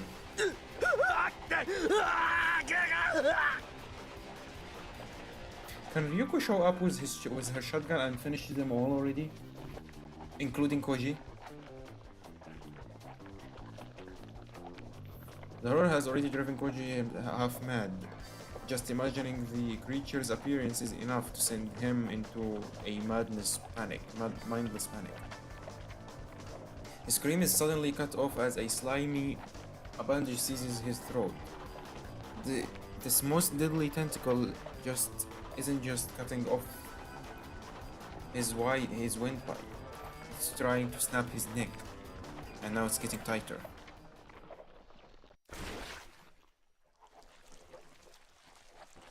He's dead. Yup, we've switched to Fuminori's perspective now. Koji's dead. My mind is hazy from the pain. I watch as Saya feasts upon her slain prey. He's dead. We've won. It was hard and I wasn't able to do it alone, but together we have defeated our enemy. You know what? At least Yoha is dead now. The price was steep. At least 2 of my ribs are broken, sending a sharp pain shooting through my chest every time I breathe. And then there is Yoha. I didn't expect her to fall to Koji so easily. I suppose that, unlike Saya, She might have been unfamiliar with how to use her new body in combat. My injury must have fueled, fueled Saya's anger. Her slaughter of Koji was merciless and complete. As soon as her prey stopped moving, she sank her teeth into his vital organs and ruthlessly extinguished at the last embers of life. Damn, fresh meal. Though her brutal grisly action were upcoming of her girlish appearance, or unbecoming of her girlish appearance, Saya's face covered in blood and gore, that was of a victorious queen of beasts, lording over her defeated foe. There was something noble and sacred about her primal. Okay, fine, bro. I don't know how long I've been sitting here watching Saya feast. I've nearly fainted from the pain several times. To be honest, I'm not used to violence.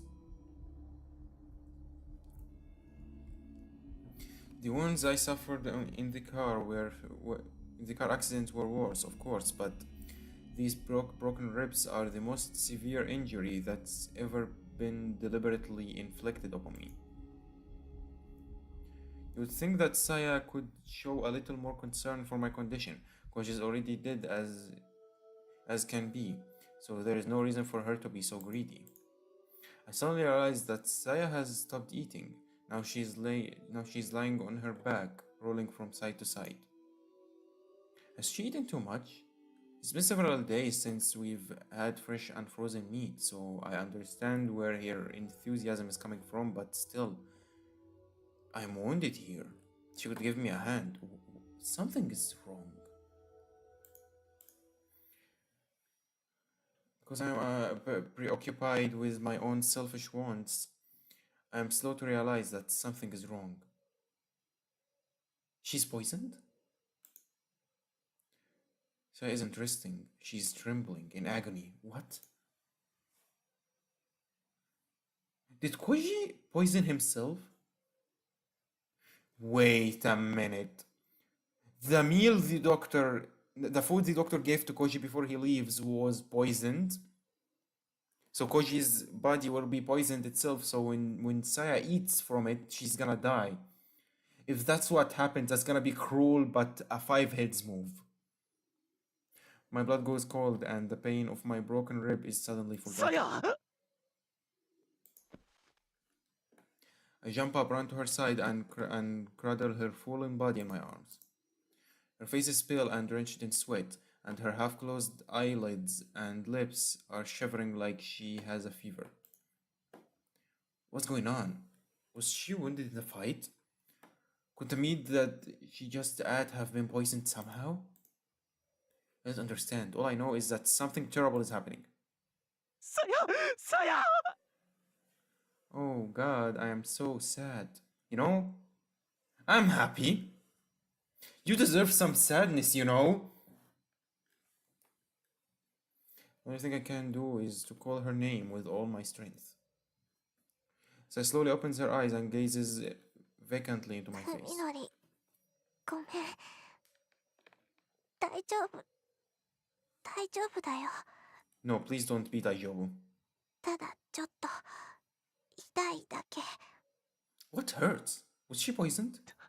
何なんだどうしたんだサヤしっかりしろ There is no way she's fine. It's glaringly obvious that her condition is dire. Even so, that I am the only one who is panicking. Saya's expression is serene, as though she understands everything that is happening to her. She even smiles softly up at me. びっくりしちゃった。まさか本当にこんなに早く時が来るなんて。 So soon? Wait, she's not poisoned? I might lose Saya. The thought is unbearable. Terror and despair are quickly overwhelming me. A feeling of utter helplessness that I cannot 怖が resist. らないで。昼間言ったよね。れが印。 The sign to what? He's gonna see the world normally now? After all this? みのりと私のたった一つの希望。 Hope for what? どういうことだよ。わけわかんないよ、さや。しっかりしてくれよ。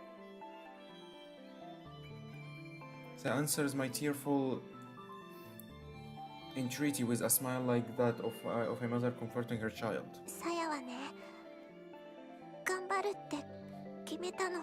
Okay, what's happening though? だってふみのりはさやのこと可愛いって綺麗だってそう言ってくれたから。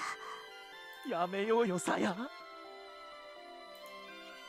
Whatever is happening, I can't just sit and watch it as it causes Saya such agony. もういい。無茶しないでくれ。何をするつもりか知らないが、さやが苦しむ姿なんて見たくない。ひどいな。ふみのり、分かってよ。 Understand what? I don't understand either. I wanna know at least. In a soft voice, she reveals her 晴 secret. れるんだよ。さやとふみのりの子供たちが。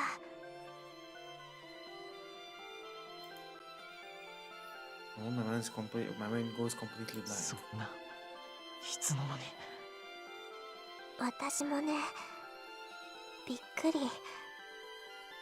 ねえ、ふみのり。 The labor breathing speaks to the terrible pain her tiny body is suffering, even though she wraps her arm tightly around my neck.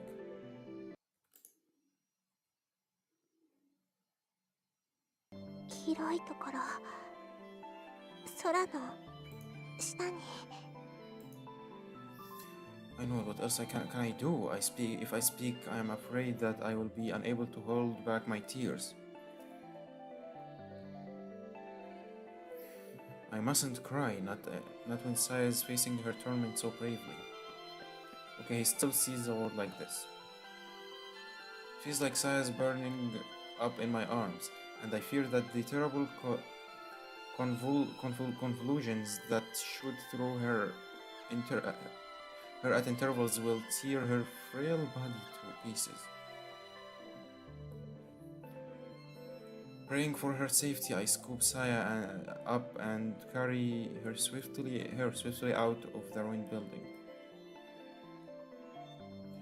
Maybe the cold night air will soothe her fever, but that hope is futile. It's futile. Cruelly dashed as her breathing grows shallow and she moans through bluish さ lips. や、外だよ。 In response to my call, she opens her eyes once more. Her gaze is cloudy and unfocused. She can no longer see. Nevertheless, Saya looks at me. I can tell that she is imagining my expression where my face should be. 約束したこれが最後のプレゼント。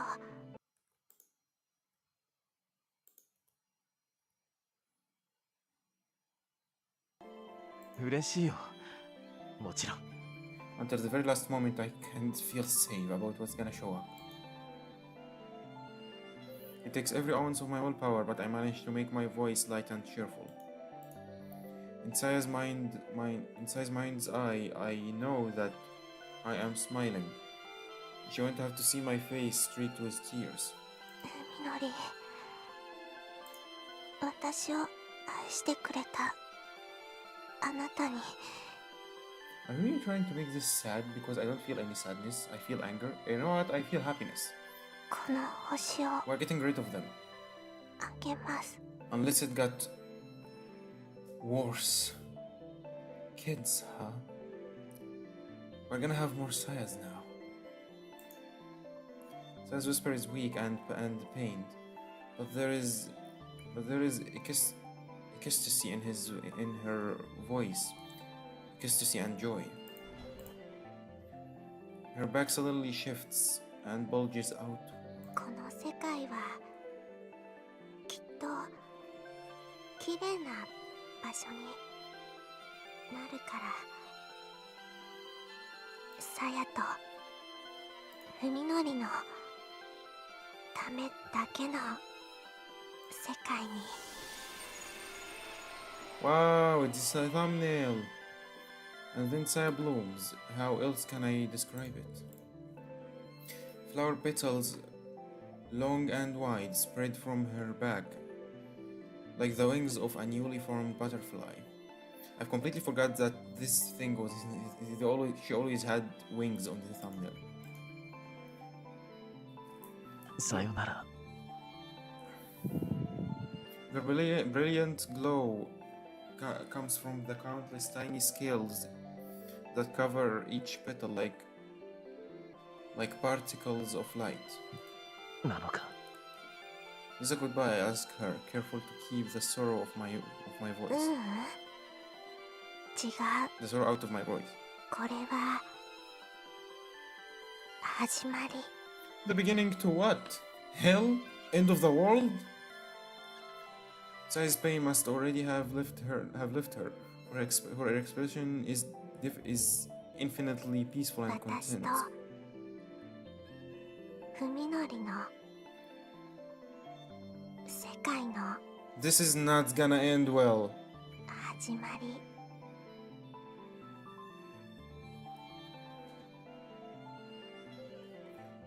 The radiant motes rise on the wind, painting rivers of light in the frozen winter sky.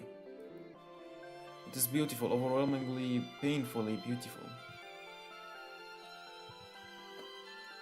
Singing victoriously of their freedom, the shining seeds of life are released into this vast and fertile land.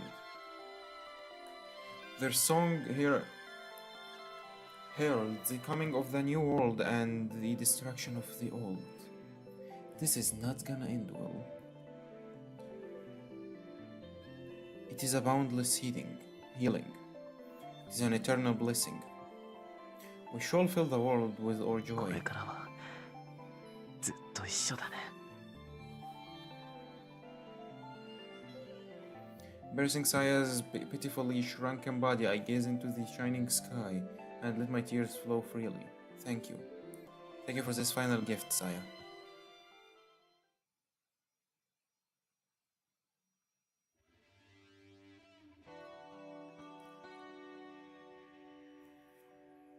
The doctor. Oh my god. What's gonna happen now? She was worried at first how long the preserved food in the underground storeroom would last her. But now it seems that her fears were unfounded. It's the liquor she should have worried about. By savoring each drop of spiritus as though it were her last, she thought that she could make her flask hold out a little longer. But she must have been consuming more each day than she realized. What? Wait, what? Who can blame her? There is no way that she could have gotten through this without the intoxicating effects of distilled alcohol. After Yuko chased useless emotions like hope and despair from her mind, she found herself spending the most peaceful days of her life. As a resignation set in, even hate and fear left her. Now she feels only awe for what Ogai Masahiko did and respect for the depth of his intellectual curiosity. What? After all, neither she nor this world has any reason left to deny his research. Alone in the mountain cabin, Ryoko killed time by bringing order to the documents that Ogai left behind. She took the scattered enciphered papers and rewrote them in a more readable fashion, eliminating redundancies and adding indexes and tables of content. What? Wait, where is this going? Yuko did not intend for anyone to read them, of course. She knew full well how meaningless her actions were. With her reason to live gone, however, having something to devote her mind to was at least some relief. A reason to live gone? And now, as the last congratulatory drops of spirituous vodka burned their way down Ryuko's throat, all of Ogai's research lies before her in a single volume. She has finally finished the transcribing and annotating the last of his writings. Enjoying the satisfaction of a pointless job well done, she idly pages through the manuscript that she just completed. I shall conclude by summarizing my theory as it currently stands. The life form that I named Saya did not appear in our universe by chance, nor even as a result of my summoning, but because of the instincts that were programmed directly into her biology. She was created to fulfill the same ultimate purpose that all life shares: reproduction. Saya and her kind procreate by spreading their seeds to other dimensions.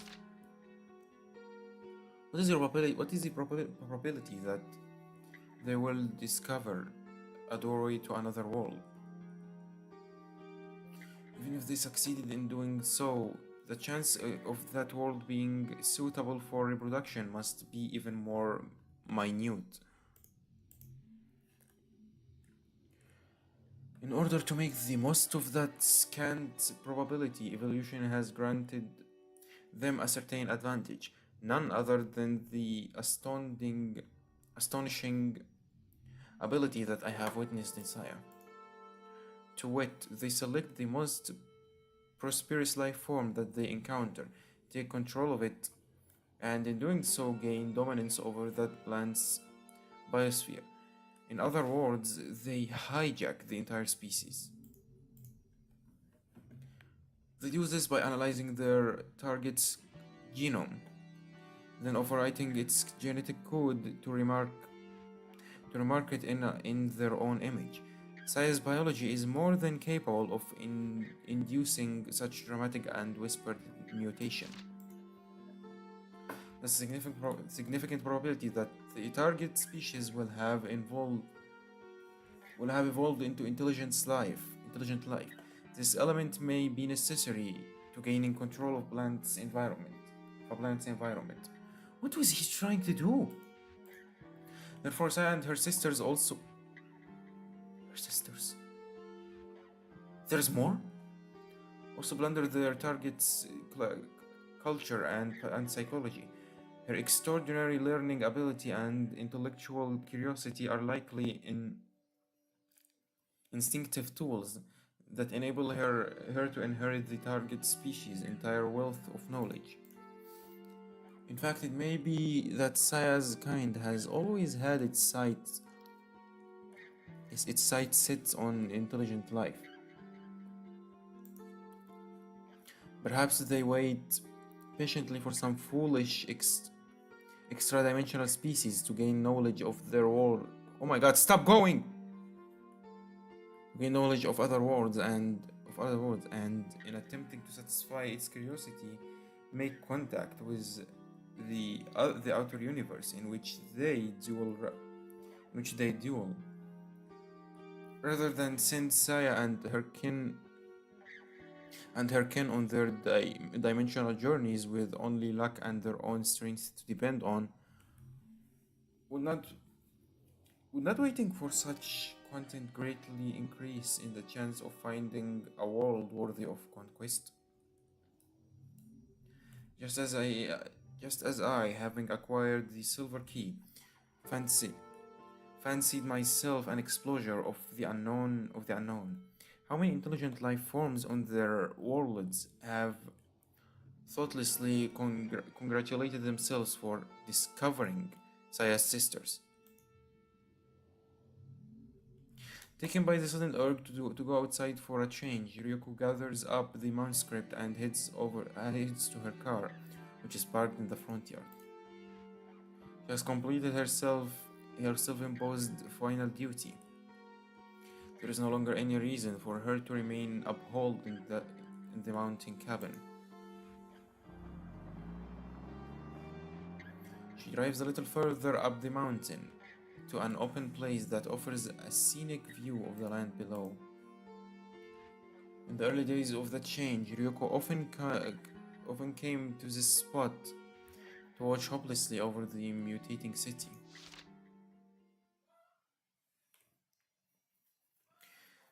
The one flaw in my theory comes from none other than Saya herself.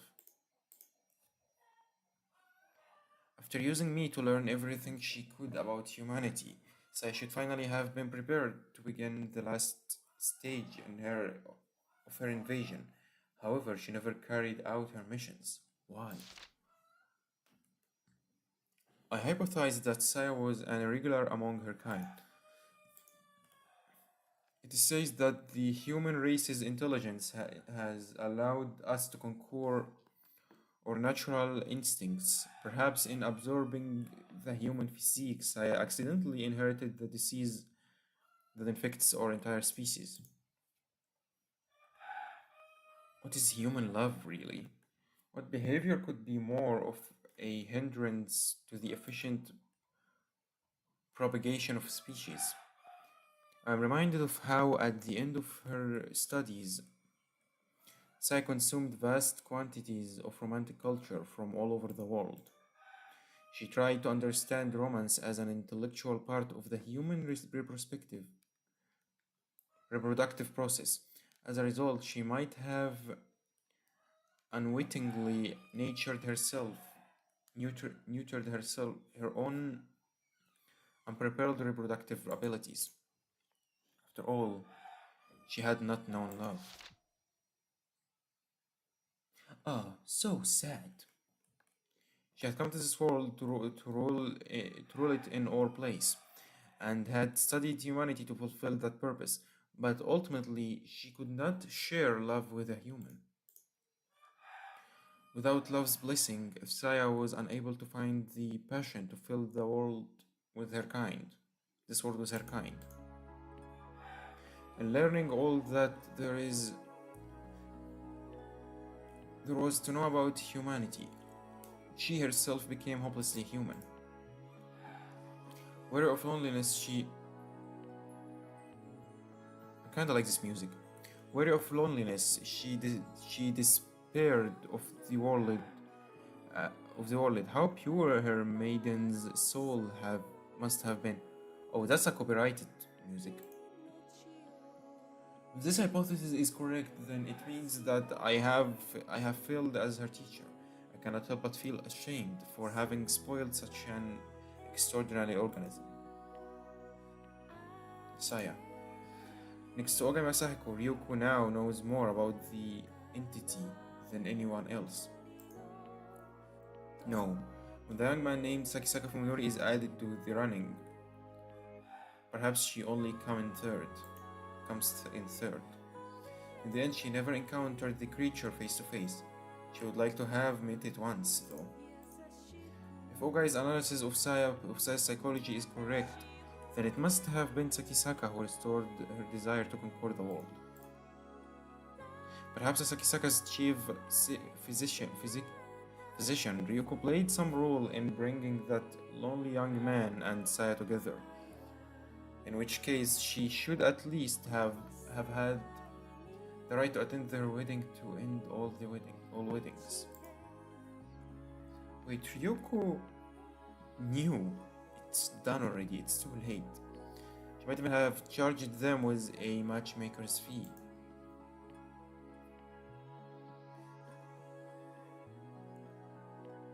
Oh my god, the whole world is shifting to this now. I have a dream that one day my daughter will know the blessing of love.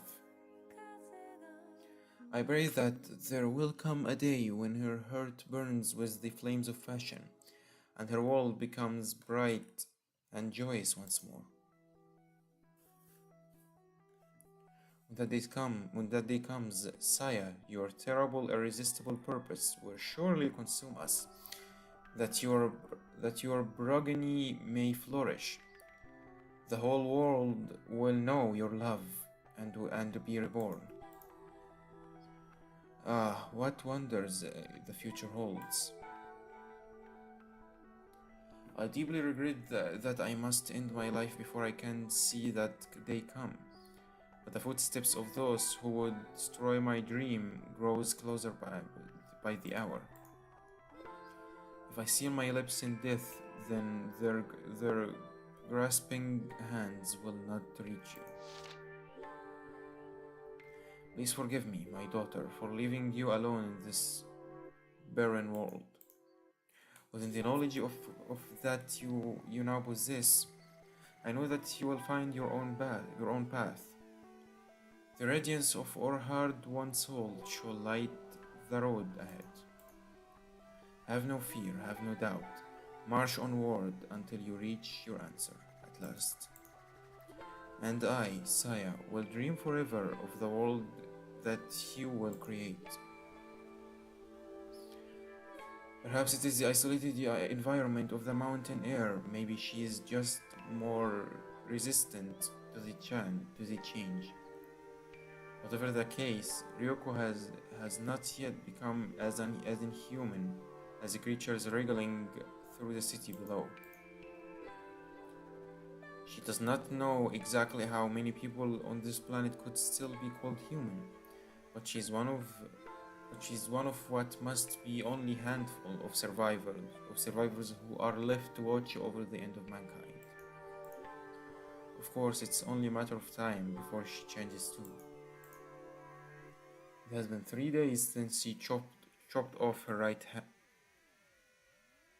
hand, which had ceased to function as anything resembling a human hand. But the itching that has spread across her entire back is growing more intolerable by the hour. It's done. She could look in a mirror to see what she's becoming, but she doubts that it will make her happy. Ryoko thinks that maybe it would be best to just go to sleep here, with the world spread out before her.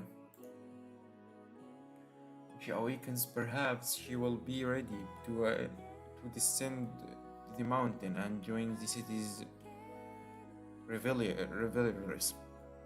Or maybe she won't even need such resolve anymore.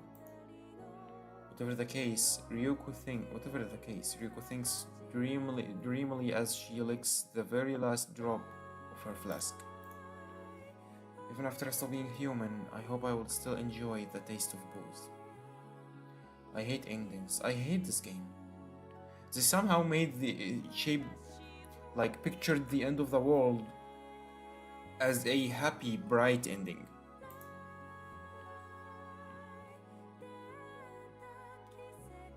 What, we are done? We are done? Oh, we are done. I've accidentally skipped the credits. Well, there is only one thing I can say since I finished this game. Why the hell did I play this game? Also, I'm not done yet.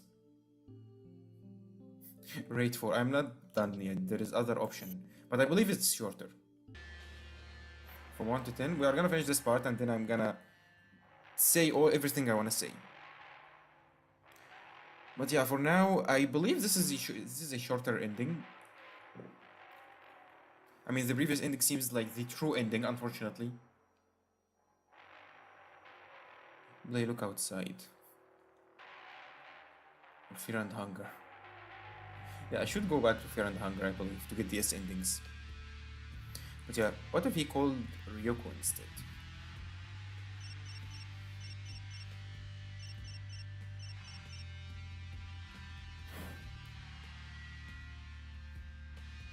The ringing of her cell phone interrupts Ryuko's labors. When she sees that the caller is Tono Koji, She unwittingly breathes a sigh of relief. Oh, he's still alive. 田んぼだ。どうした？海のりの家を調べました。 Even over the phone, Ryoko can hear the change in Koji's tone. His is the dull, flat voice of someone who has had all the energy beaten out of him. 海のりは人を殺してます。 Yeah, no shit. もう何人かもわからないほど大勢を殺して。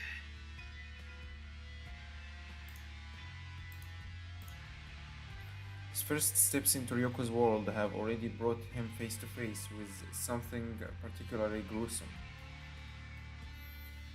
In consideration of his probable state of mind, she decides to say nothing. それに多分つくばももう生きてはいないと思います。先生、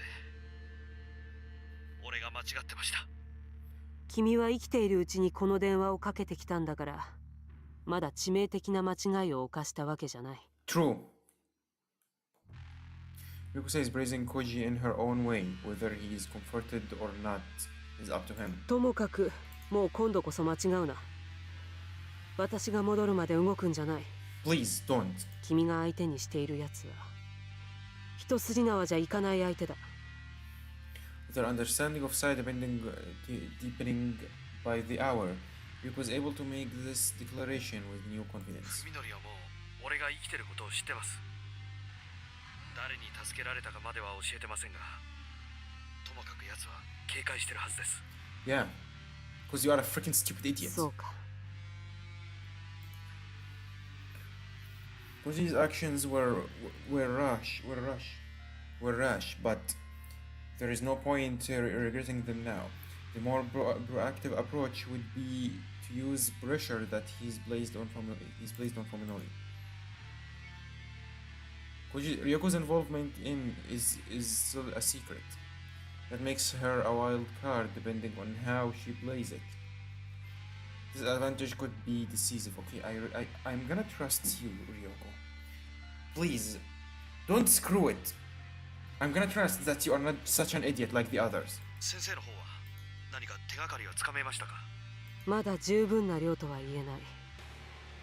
Not enough yet. Ryoko answers, glancing sidelong at the loose leaf pages still scattered across the そう table. だね。夜までには目処をつけて、夜半には東京に戻ろう。それまで君は余計なことをせず、おとなしくしていろ。いいね。 Alright. はい。 And do not accept any calls from Fuminori. The lack of emotions in Koji's voice is actually reassuring to Ryoko. He's a machine now, able to do whatever it takes to accomplish a single goal, the extermination of Sakisaka Fuminori. He's even willing to accept help from Ryoko, whose principles hardly mesh with his, a praiseworthy change indeed. After Ryoko hangs up, she gloomily counts the stakes of loose leaf that still need to be restored. There's no time left. She will only be able to get the general picture. If she has to go into battle with the fragmentary knowledge, then there is one thing that she absolutely must decipher. Ogai's biological reports, which should contain information on the strengths and weaknesses of the organism called Saya. All she can do now is pray for luck as she dives back into the mountains of paper. Thanks God, we're not gonna have more reading. Oh, that's Fuminori's perspective. Today was the first time I've driven since my accident last summer. Oh, I know this part.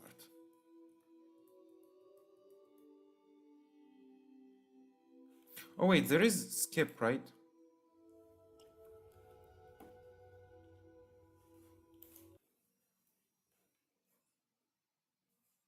What? わからない。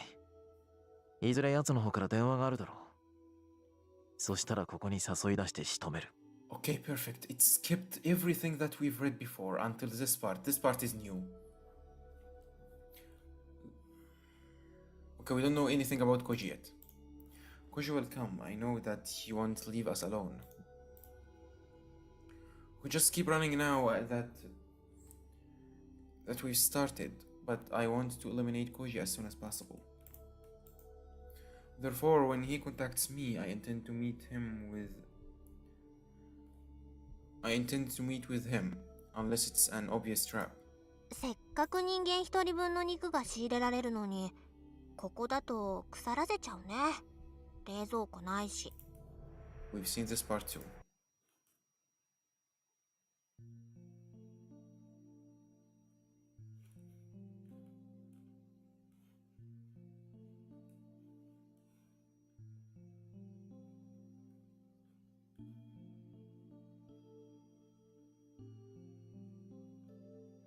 What? ほんのちょっぴり怖いんだけどね。僕らにも希望があるのかい？ Okay, never mind. The hands of his watch move with agonizing slowness, as though counting down to the end of the world. In the hours since contacting Ryoko, Koji went back to his apartment, showered, changed clothes, and even had his first full meal in days. Okay, nice. He wanted to take a nap, knowing that he needed the rest, but no matter how hard he tried, sleep never came. Forcing himself to relax only made his nerves colder and sharper. Oh, a new place. With nothing else to do, he decides to wander the city until nightfall. Downtown Tokyo is bustling, surrounded by smiling red trains, bright lights, and window decorated early for Christmas. He feels as if all the happiness in the world has been gathered in this very place. Koji takes it all in, burning into his memory like it's the last thing he will ever see. This is a world so beautiful because of the horrors that lurk in its shadows. The glow of the city can no longer warm him. Perhaps that's why it seems so precious. Oh my god, I can't read properly anymore. Koji watches the city for hours. It feels unreachably distant, like reading the obituary of someone you loved long ago.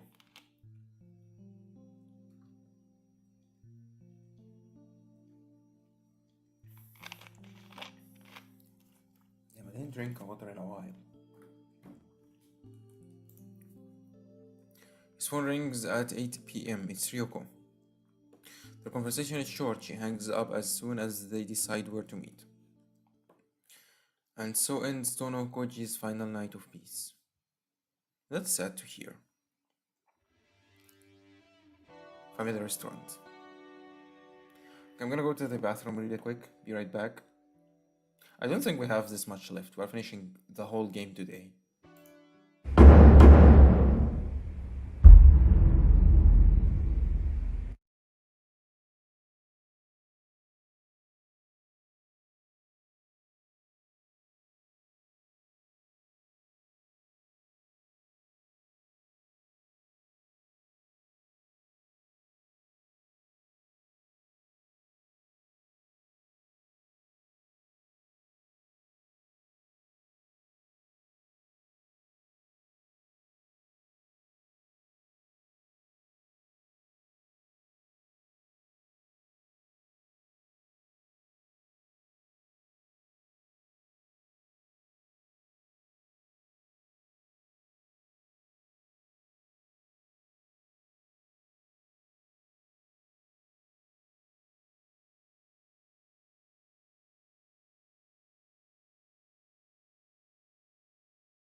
I'm back. Yuko arrives at dinner at 1 a.m. 1 hour later after agreed upon. She has a heavy-looking duffel bag under her arm because she doesn't feel like asking what the bulges represent. すまんね。いろいろと準備に手間取った。No problem, Doc. Then, date.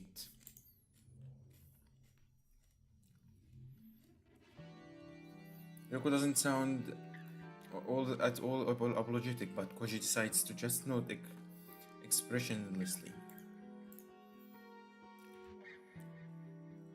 Only a few tables are filled at this hour, like lonely islands in the midst of the vast restaurant.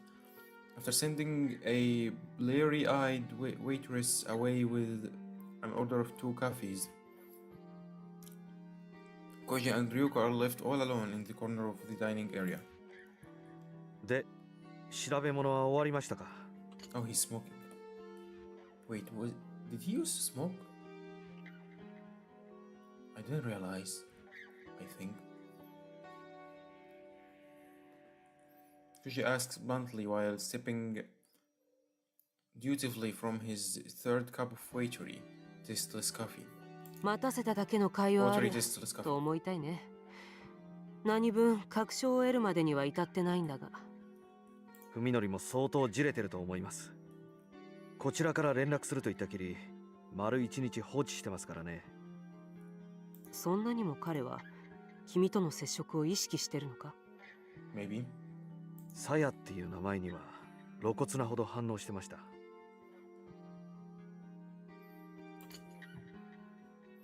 In the silence that follows, Koji tries to soothe his parched throat with another mouthful of weak coffee. そうか。やはりサヤなのか。It's obvious that her grimace isn't for the coffee. 今なら田んぼ先生はもう答えを知ってるんですね。サヤというのが何なのか。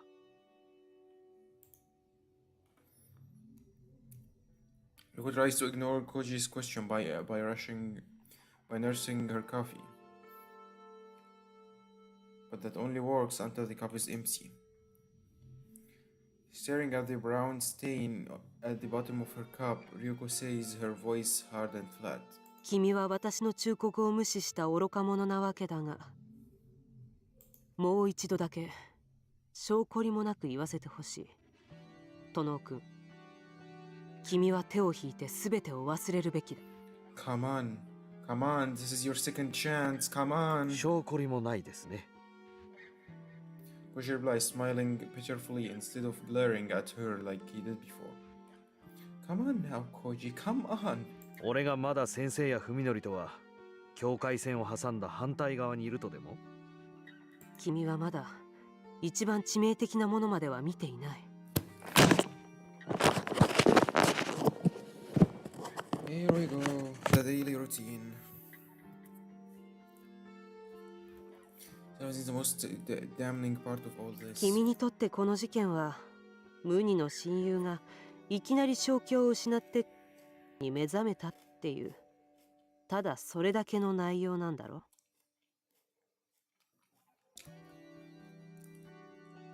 That's all this thing is to you, isn't it? That's all? The things that Fumiyori has done are so horrifying that Koji's only recourse, his only hope of coping, is to kill the man who was once his friend. Yet despite that, Ryuko makes this nightmare sound like just the beginning. Ryuko still doesn't understand where her morbid cynicism comes from, nor does he want to. それだけじゃないとしたら、残りは先生の妄想なんじゃないですか。Imagining? Really? そう思えるならまだ君の傷は浅いってことさ。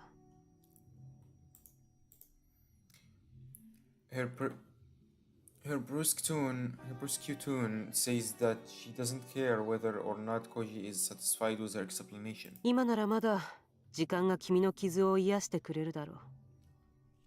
君は最後の一線を踏み越えていない。Come on, Koji, I've seen what happened when you crossed that line. Come on. I'm from the future. I'm from the true ending. Koji considers Ryuko's words calmly, without letting himself get emotional like before. The final line. True, Fuminori is somewhere beyond that. Okay, he's reconsidering. Although Koji has gone far enough to be willing to kill Fuminori, he has no intention of eating his enemy's flesh once he's dead. That at least still separates the two. You know what about Ryuko?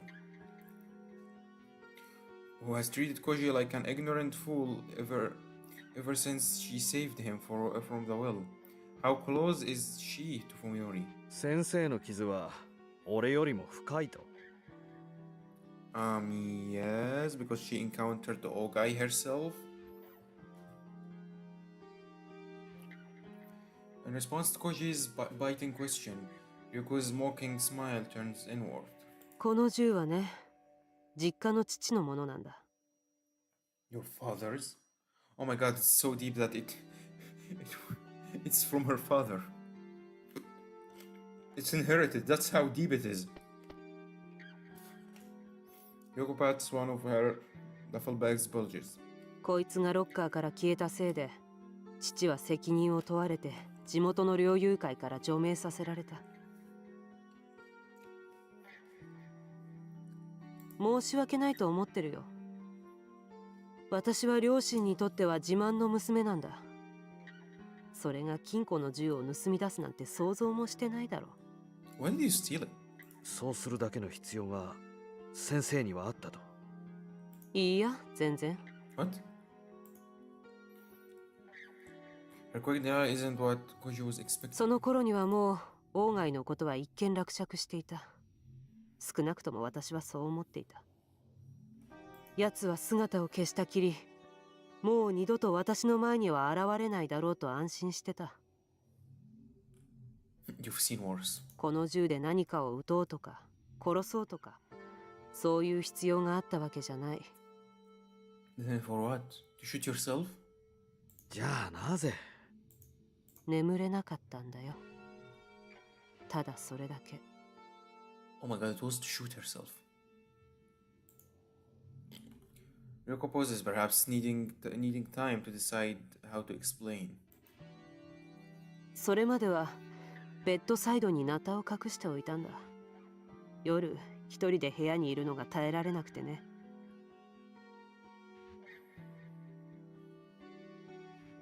どんなに世界が底抜けにめちゃくちゃになっていこうと、悲鳴を上げて逃げ回る以外の選択肢が自分にはあるんだって、そう納得させるためにはね。部屋の中に何か一つ頼りになる武器を置いておきたかった。Yeah, that's how deep it is, Koji. Koji doesn't know what to say. He's amazed, impressed, even that someone with such a serious case of delusional paranoia could function as one of T University's top doctors. でもそれじゃ大した効き目はなかった。悪夢は日ごとにひどくなっていく一 Oh, 方 it で、 wasn't to shoot herself. 安眠するにはナタじゃまだ足りなかったんだ。それで父の銃を盗んできた。こんな風に重心を詰めるとね、散弾がもっと広範囲に飛び散るようになって殺傷力が増すんだそうだ。 Yeah, I know this info. I mean, you've said it アメ already. リカでも重罪になる改造なんだとさ。私はそれをクローゼットの奥に突っ込んで、それでようやく眠れるようになったよ。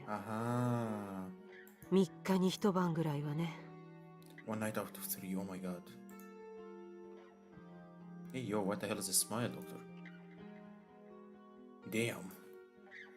As Ponjiro seems to have gotten everything off of her chest, smiling like someone who just finished a hard cup. She adds, 銃はいいよ、本当に。 That's 相手に向かってぶっ放すもよし、それでダメなら自分の口に突っ込んで引き金を引くっていう選択肢もある。Oh, how benefit. 先生は専門家の治療を受けるべきです。 Need help. You were the one who was asking how deep how deep it is. 端的な感想ありがとう。でもね、君だって他人事じゃなくなるよ。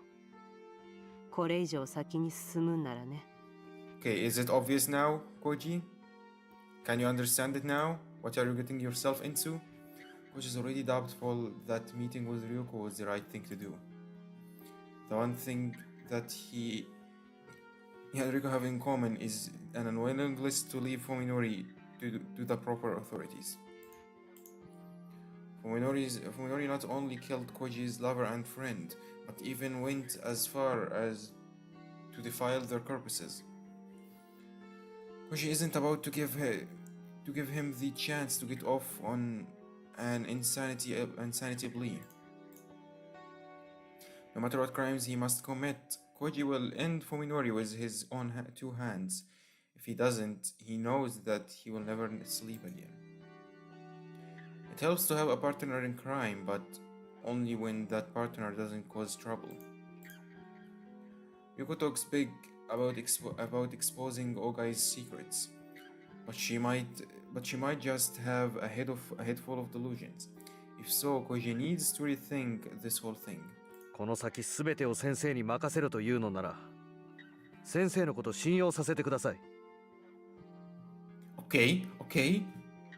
There's a progress. 先生をそこまで追い詰めるほどのものがオーガイっていう男にあったという証拠を、彼が何をしでかしたのか、すべて俺に見せてください。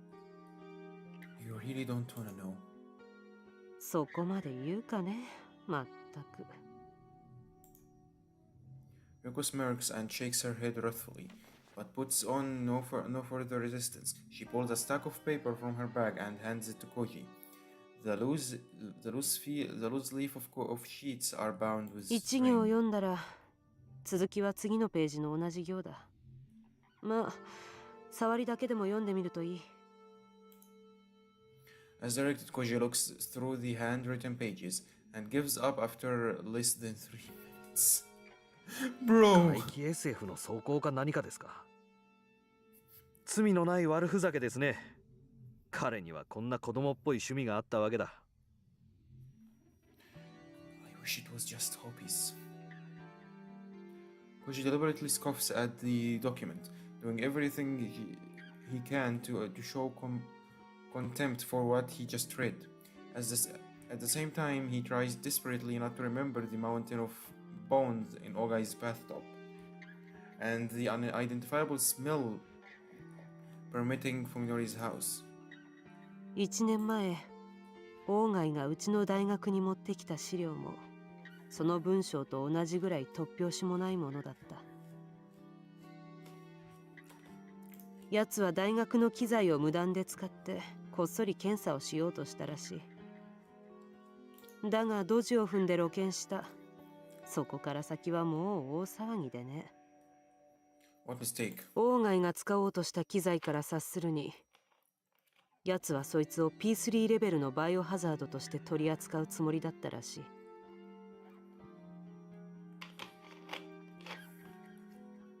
P3 level biohazard? No way! What the hell was he planning? What the hell is P3 level biohazard? Am I supposed to know what that is? I'm not supposed to know what that is, right? It's gonna be explained, right? Oh my god, I forgot both of them. I studies medicine. Guys, I don't study medicine too. Explain そ for の me at 程度の least. 用心で十分だったのかどうかも知れたもんじゃないんだが、近隣の住民を退去させるべきだったんだが、まあそこは偉い人たちが偉い人なりに頑張って全部なかったことにしてくれたよ。その代わり私たちはキャンバス中のネズミを一匹残らず駆除する羽目になった。ネズミとかつてネズミだった何かをね。The things used to be right. Oh god. At the first meeting, Ryoko brushed Koji off when he asked about Oga Masahiko. Now, however, she's telling the whole story. Her voice as flat and emotionless as a machine's. 事の究明には結局皆がサジを投げた。鴎外が持ち込んだ資料がどういう起源のものなのか誰にも突き止めることはできなかった。まあ結局みんな賢明だったわけだ。理性は理性、ざれ言はざれ言。そういう線引きを危うくしないで済む程度ってもんを心得ていた。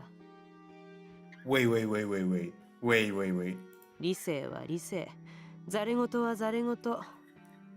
It's my そういう name! 線引きを危うくしないで済む程度ってもんを心得てい Hey yo, fight man, it's so rare to hear my name in Japanese games. They rarely use this word. Damn, it feels so good hearing it every time. Whatever the game た。 is. 理性は理性、ざれ言はざれ言。 Zarigoto. そういう線引きを危うくしないで済む程度ってもんを心得ていた。 Man, I love hearing my name just out of nowhere in Japanese dialogues. Sometimes I forget it's a Japanese word. You know how to keep the line between reality and fantasy where it should be. でもあいにく当時の私はそこまで賢明じゃなかった。 What did you do? Ryoko pauses for a moment, then grins with a self-disdain so maniacal that it strikes Koji like あ a れこ blow. れ探って暴き出して、私は鴎外が何をしていたのか知った。 Aha. 彼が関わっていた連中や彼をそそのかした連中も突き止めた。ナタと添い寝するようになったのはその頃からだ。 Sleeping with a machete. Oh, you are watching AOT Season 1? That's the best thing to rewatch from time to time. You always figure out a new thing when you rewatch it. この世の理性ってものがどんなにタガの緩んだ穴だらけの頼りない代物なのか理解するようになったのはね。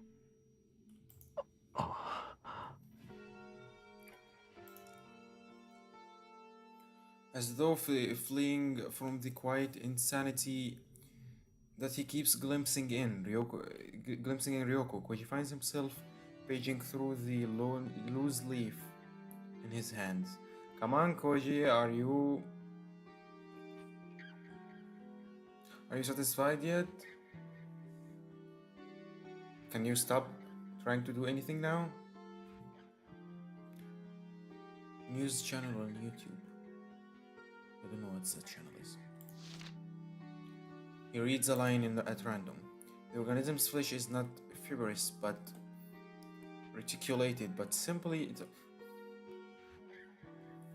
it is an extremely tough substance that expands and contracts, not in one direction but in all directions.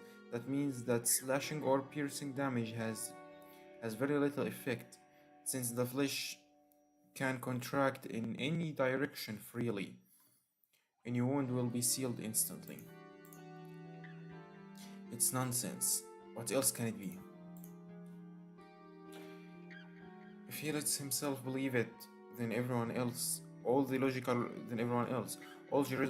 rules that define the world will be rendered じ meaningless. ゃあ先生は信じるんですね、この内容を。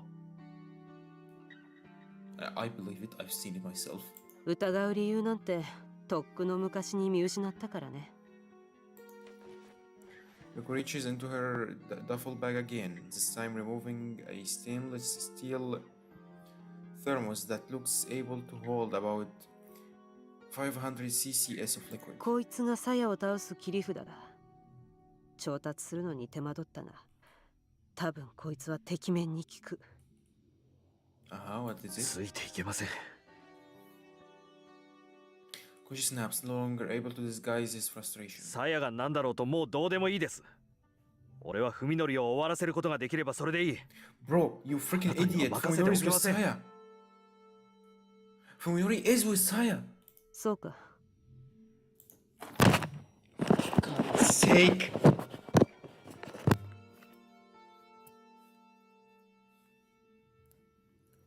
What a bunch of idiots. Well, one idiot. The doctor is not. Well, she's given an on persuade. No, she's given up on persuading him. Her ascent is swift and cold at the moment. Koji's fate has likely ceased to matter to her. いいだろう。君は先坂文則を仕留めるために全力を尽くすといい。私もその気に乗じさせてもらうとする。Alright. That's the perfect show. 君の邪魔はしないし、君が仕損じた時にはきっちりと私が帳尻を合わせてやる。However, she's not gonna save you if you are about to die, I believe. Despite the determination in her voice, Koji can't bring himself to trust this paranoid doctor anymore completely. あなたの持ち合わせている理由で文則を殺せるんですか？潔癖症なんだよ、私は。ああやって人の世界の拉致外に隠れ住んでいるような奴らが我慢ならない。奴らは寝室のゴキブリだ。枕元でカサコソ這い回る音を無視して眠れるか？ Oh, hell nah. 見つけ次第殺して駆逐する。そうせずにはいられない。私の精神衛生上の問題だ。Oh my god, that's actually relatable. Moments ago on this stream, I've seen a cockroach. I've glanced a cockroach in my side eye, and I was like, I can't continue streaming. I can't sleep in general if that thing is in the room.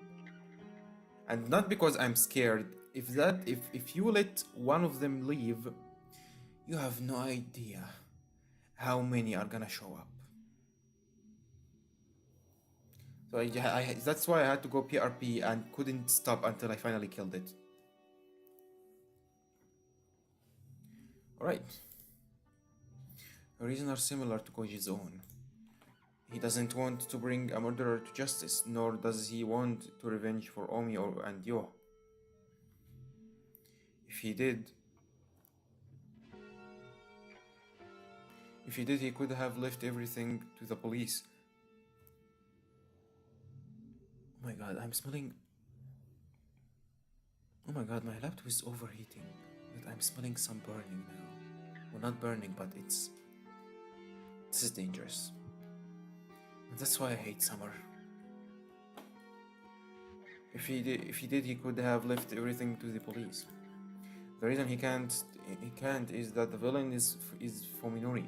The man he believed was his friend has turned his whole world upside down. Everything and everyone with a part in this madness is to blame, and that includes himself for allowing the betrayal. His self-loathing, his desire to destroy, is what's keeping him on his feet. それじゃあチェックメイトに駒を進めよう。先坂君を呼び出すといい。Okay, they're planning now. They're working together now. Koji notes pull out his phone and calls for his friend for what will probably be the last time. The calls go through quickly. Fuminori must have been waiting for it. 待たせたな、文則。こっちの準備は整った。コージ、今どこにいる？ Fuminori must have been quite anxious to hear from Koji. His voice is hard and completely emotionless. お前のすぐ背後とでも言っておこうか。Bruh. Koji can't help but smile at Fuminori's disappointment. Perhaps Ryoko's maniacal sadism has rubbed off on him. で、筑波を解放する決心はついたのか？ああ、背に腹は変えられない。He's lying. Koji thinks, remembering the contents of Fuminori's refrigerator. Just what part of you did you eat, huh? Did you carve the poor girl up like a pig? コージ、お前は集めた資料のすべてを証拠ともども持ってこい。その内容を見て納得できたら、僕らは用を引き渡す。We know this part.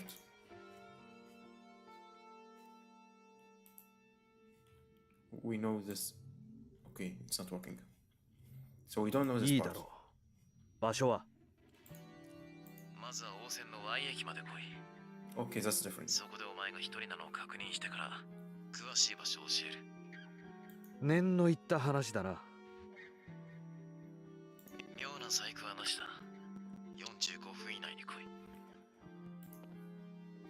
Fuminori hangs up without waiting for Koji's response.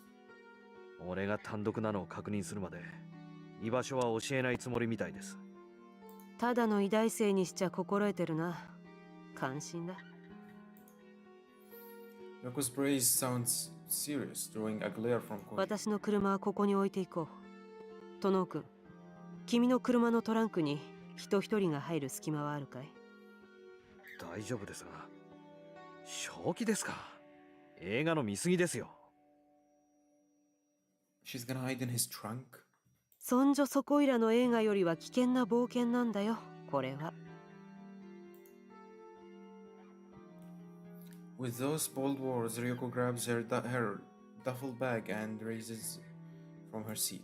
で、この店を待ち合わせに選んだのは君だったな。He's gonna ask him to pay for her? そうですが、何か？コーヒーの責任を取れ。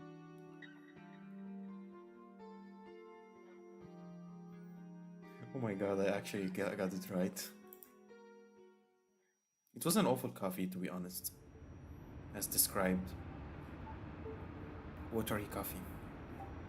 Even after Koji arrives at Y Station as directed, Fuminori calls him and makes him change locations 3 more times. Koji is beginning to doubt that Fuminori is watching. He might be using the time to guess when Koji arrives at each designated location. Nevertheless, Koji can't let his guard down. Fuminori might choose any moment to make sure that he's alone. If he makes a mistake and puts Fuminori on alert, Ryoko will lose her chance to take him by surprise. She will just have to put up with the cramped trunk for a little while longer. Fuminori still knows nothing about Ryoko. That's a really big advantage. After the nature preserve and the dry riverbed of the 4th location to which Fuminori sends Koji is in the thick forest at the top of the foothills, high above the developed area of their base. His car's GPS shows a road that leads nowhere, but according to Fuminori, there would be an old abandoned sanitarium there. Okay, we know this part, right? No? The park and river were empty this late at night, but during the day you would likely have considerable traffic. This time, however, his instinct is telling him that it's definitely a place that no one could find, not even by accident. Looks like this is the final stop. Koji drives up to the steep incline, soon leaving the residential neighborhood behind. Even though the hands of progress are right at its doorstep, the undeveloped forest is darker than he expected. This looks like a great place to live in secret, or to kill someone and hide that body. Yeah, I am really grateful that it looks that obvious to you, Koji. Proceeds anyways. Places like this, lost and forgotten, aren't found only in deep jungles and hidden valleys. Holes in the world are everywhere, even in the midst of civilization. We've seen this before.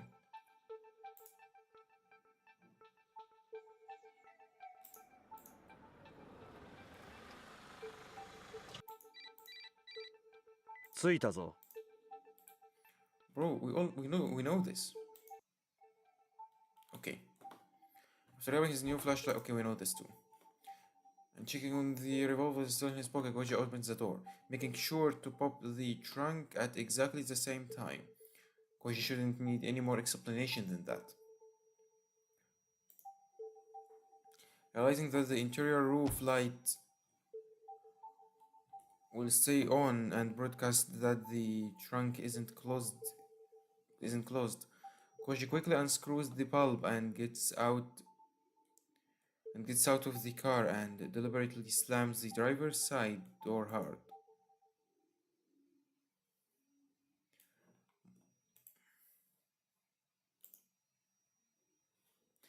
Glancing sidelong at the rear of his car, Koji sees no movement inside.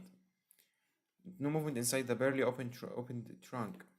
Riko knows what she's doing. She will probably wait until Fuminori's attention is focused on Koji before making her move.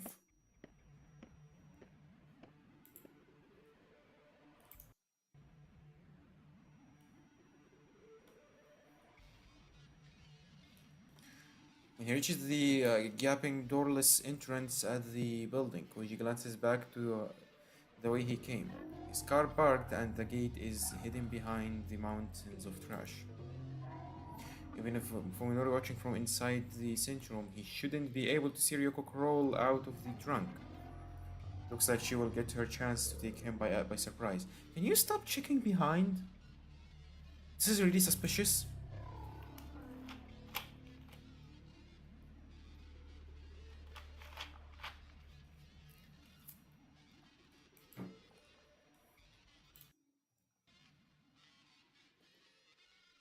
Okay, enter the house. The organism's flesh freely expands in a manner that renders piercing damage meaningless. Koji grits his teeth and forces the madman's words out of his head. Oh, that's what he was reading. The 3 minutes of reading.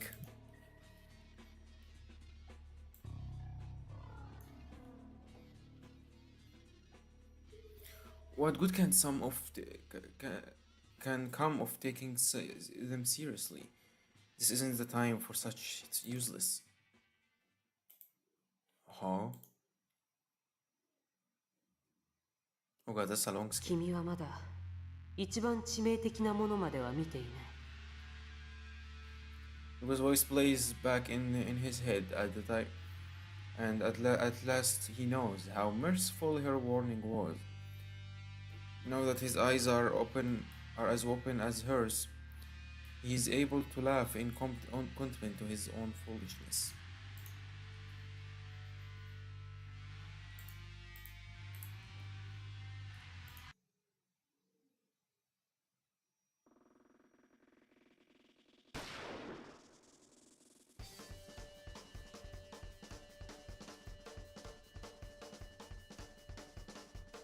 Wait, what?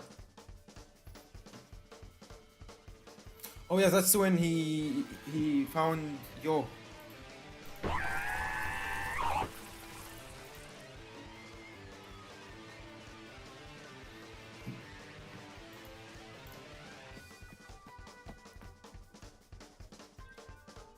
Wait, what?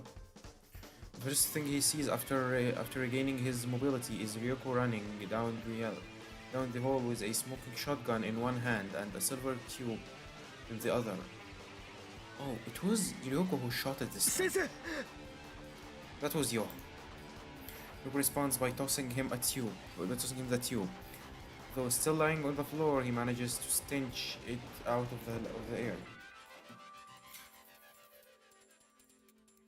It's the thermos she showed him at the restaurant. The one she called her secret weapon. そいつの中身を奴にぶちまけろ! That's not Saya! That's not Saya! Doctor, that's not Saya! So Koji, at the same time, she aims her gun at Fuminori, who's still... wait, what? Oh my god, that's after the fight?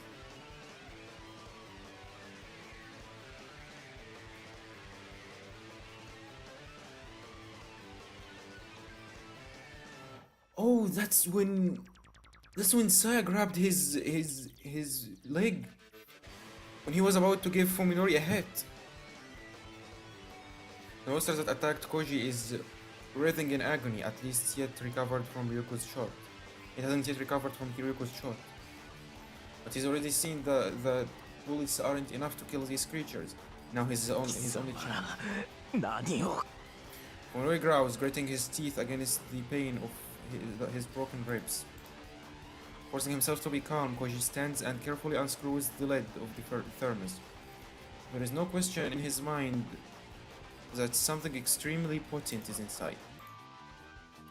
As soon as it unsealed, a thick white mist pours out of the thermos, and the surrounding air turns freezing cold. Instantly guessing that what's inside, Koji lobs the thermos and at the pile of flesh convulsing on the floor. The thermos sails through the air, spewing white fog and like a baptismal font showers its liquid contents upon the hellish creature. Man, I feel like I've ruined the one hype moment in the whole game on myself. Where Sai is about to attack and then the doctor shoots in the perfect timing.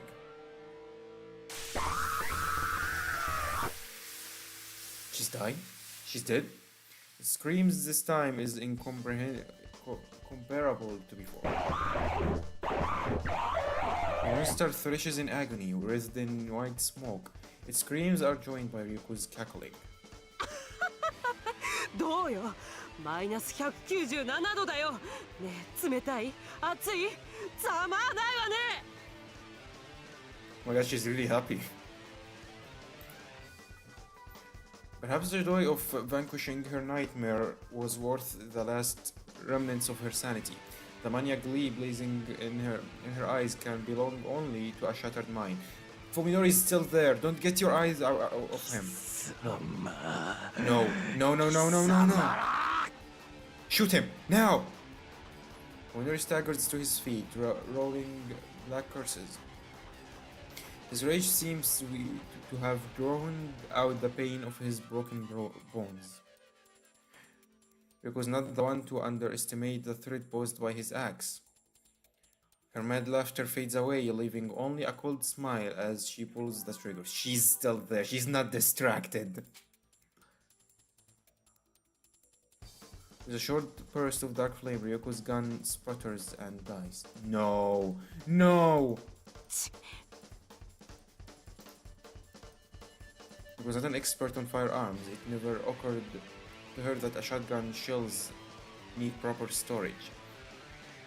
And besides, she always expected that any situation where her gun would be necessary would also be one that she would not survive. Please don't tell me she got hit. Cursing in anger and demency, Ryuko breaks the shotgun open and awkwardly pulls the dud out. Meanwhile, Minori stalks toward her like a vengeful demon. Koji! The fuck are you doing? The head of his axe screeching as it drags along the floor. Koji! I have to stop him. Yeah, you have to! Koji tries to charge Fuminori but only succeeds at sending himself sprawling. One of his shoes is stuck on the floor, frozen by the liquid nitrogen. My god. As Ryuko fumbles in her pocket for a new shell. Come on now, you guys finished the freaking monster. The rest is just a normal human who's not even used to fight. Fuminori closes the distance and raises his axe in both hands. Koji curses and rips his shoe free of frozen concrete, but he knows that he will never make it in time. Ryuko thrusts a new shell into the chamber of her shotgun and snaps it closed, then looks up to find her target. It's gonna be really dangerous to shoot it from this distance. Both of them are gonna die. Mori is right before her, too close to evade, and the axe is already crashing down, with the wind howling in its wake. He killed her.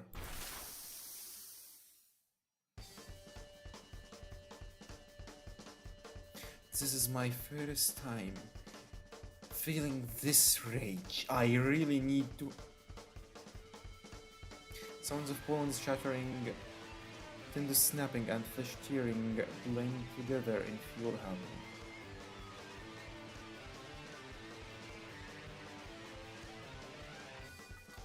Perfect, all of them are fools, are a bunch of fools. She's not dead yet. The thick blade enters through Ryoko's left shoulder. Okay, shoulder. Blowing through her collarbone and shoulder blade. Smashing several ribs and popping her lung like a balloon before stopping in the center of her chest. Oh, never mind. She's dead.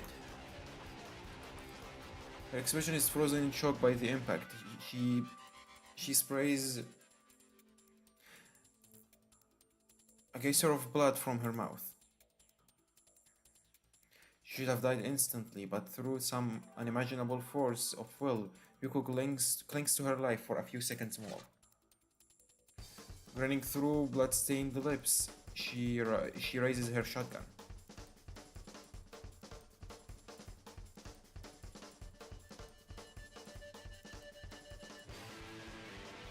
In the front, but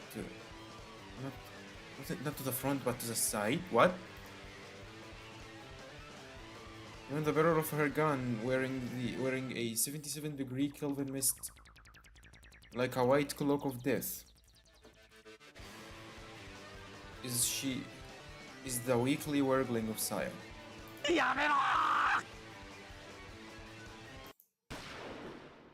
When her screams vanishes into the roar of the shotgun. Kill Fuminori himself. You okay. Oh. She doesn't care anymore. His destruction is absolute. The impact of the shotgun bullets obliterates the half of Saya's body that fell prey to the liquid nitrogen. The frozen particles of Saya shattered flesh drift in the floor like snow. Even the creature's special biology is insufficient to seal a wound of this size. From the opening pore, its eternal organs, a tide of liquid, slime and fat, whose color is far too full to belong to any living creature. The doctor are gonna die from this wound, though, right? The monster convulses, wailing in weak, pitiful voice. Saya. Come on, doctor, finish him too. Finish him too. Take him with you too. Was the axe still buried in Ryoko's body? Okay, they say body, not corpse. She's still alive. I'm really desperate. When Nori stares at the dying creature, his expression utterly devoid of emotion. Where is Koji? Koji grabs his pipe and prepares to attack Fuminori from behind, but freezes when he sees the emptiness on the face of the man he hated. No freaking way, Koji! Fuminori pulls his axe out of Ryoko's corpse. They said corpse, she's dead now. Then looks at Koji with glazed eyes.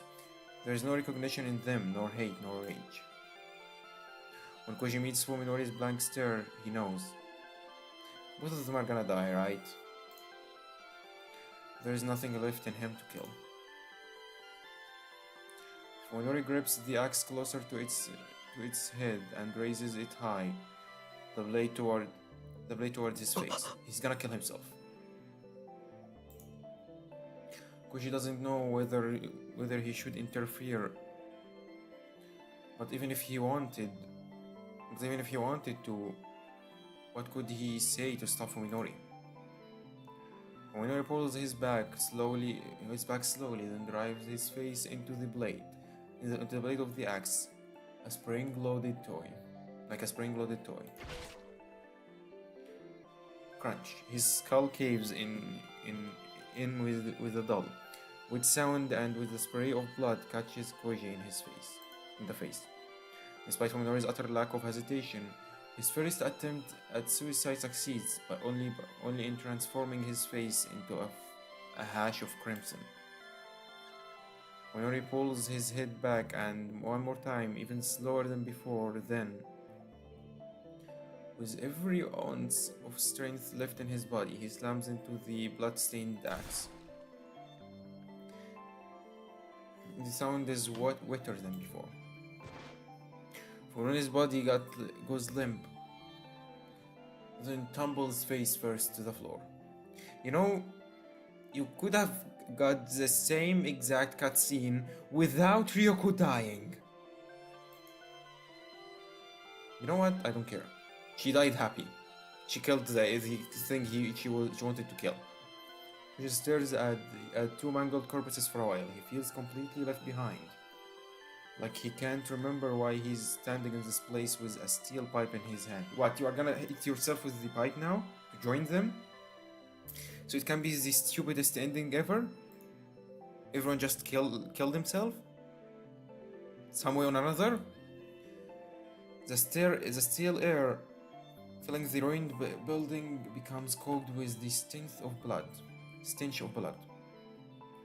And the crimson puddles gradually spread across the snow-covered floor. Yet the tranquility of the scene makes it seem like a painting. A soft slimy sound breaks the silence. What? Koji looks at the mortally wounded monster. The creature is on its death's door, but even so, it moves slowly, feebly. It drags its broken body through the sea of blood. She's trying to reach Fuminori, right? It's coming for Fuminori. Koji had forgotten his anger, but now it comes surging back at full force. 死ねよ He growls and stabs the monster with the end of his pipe. It convulses in agony, but keeps crawling toward Fuminori. Koji explodes into a frenzy rage. 死ねえよもう死んでろよこれ以上文則に使えるんじゃねえよ Again and again he smashes the helpless flesh beast with his pipe. Something tells him that if he does not stop it here, he will truly have lost. The monster, however, never succumbs. Oh my god, the determination! Saya, for God's sake! Die already! He struggles on beneath his blows until finally it reaches Fuminori's corpse. 触るな文則に触るなてめえは何様だってんだよあ Bro, why are you angry for Fuminori? Which keeps swinging his fury unabated, even as tears start to pool in his eyes. Monster slimes fly through the air, joining with the blood already covering his face. The creature extends one thin, trembling tentacle to touch Fuminori's shoulder, then lovingly curses his blood-stained cheek. And then it stops moving. Even in its final moments, the monster would not let Fuminori go. It died joined with him. At least Koji knows that the world he loved is gone forever.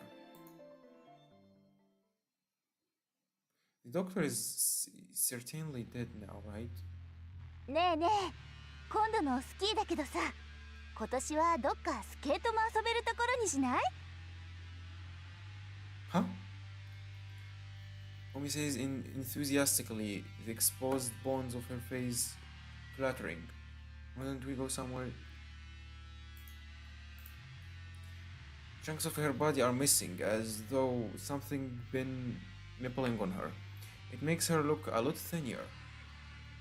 She's been worried about her weight recently, but now she shouldn't need to diet. そういえばオウミってこの間初めてスケートやったんだって What? Oh my god, Koji's imagining it now. Koji lost his mind. He sounds amused, but it's hard to tell from his expression since his face has been cleaved in two by an axe. 20歳になって初体験ってのは興味そうそういないんじゃないかな子供の頃はなんとなく怖かったのよ。あの靴、なんだか刃物みたいでさ。うんわかるあの靴で顔を蹴られたらきっと僕みたいになっちゃうよね Oh my god. Omi and Yo laugh at Fuminori's dumb joke. Yo never used to laugh with such exuberance. Oh my god, so Koji gathered all the corpses around him and he's having a chat with them now? She seems truly happy that now that she and Fuminori are officially together. Huh. でも A good い ending きな that り never 蹴って came. 殺せたの？オウミちゃんすごくない？ Able to kill him on your first try? 容量はバットとそう変わるもんじゃないからな。思い切り振り回して斧頭の重さに任せて叩きつける感覚とか。海のりにそう言われたもんだからさ、騙されたと思ってやってみたわけよ。そうしたらもう楽しくって。 Aha. So all that happened in the game was just an imagination. Or they were just having a fun chat. Nothing of that happened. What's this feeling? Something is wrong. Though Koji can't put his finger on what. 私も見てみたいな。オウミちゃんが食べられるところ。 Yeah, Koji completely lost his mind. Ah, that's it. When he sees Yo's envious smile, Koji finally realizes that's what's bothering him. なあつくば、どうしたのコウジ君？お前だけなんで普通なんだ。 Tilts her head quizzically, like she doesn't understand what he means. 普通って私はいつも普通だけど。でもお前確かあの時。ああ、うんうん。なんだ、私がコウジ君と違う姿になってた頃のこと？ずいぶん昔の話じゃない。 A long time ago. Yeah, Koji lost his mind. 昔なのか。そうだよ。 She realized deflecting Koji's confession with uncannily cheerful smile. だってコウジ君も今じゃ私たちの仲間じゃない。 What? あ Wait, what? Wait, what happened? But Saya's dead. She still made her thing? Koji looks down at it and is satisfied to see wiggling tentacles where his arms and legs should be. Nightmare, right?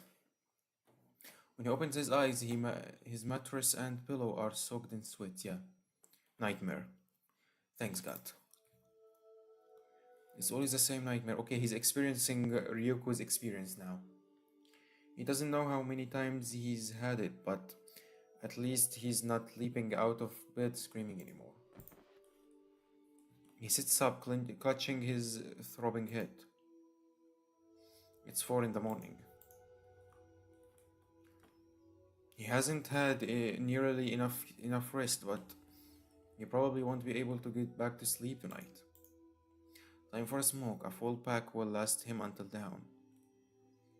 Now, where did he put the pack he bought yesterday?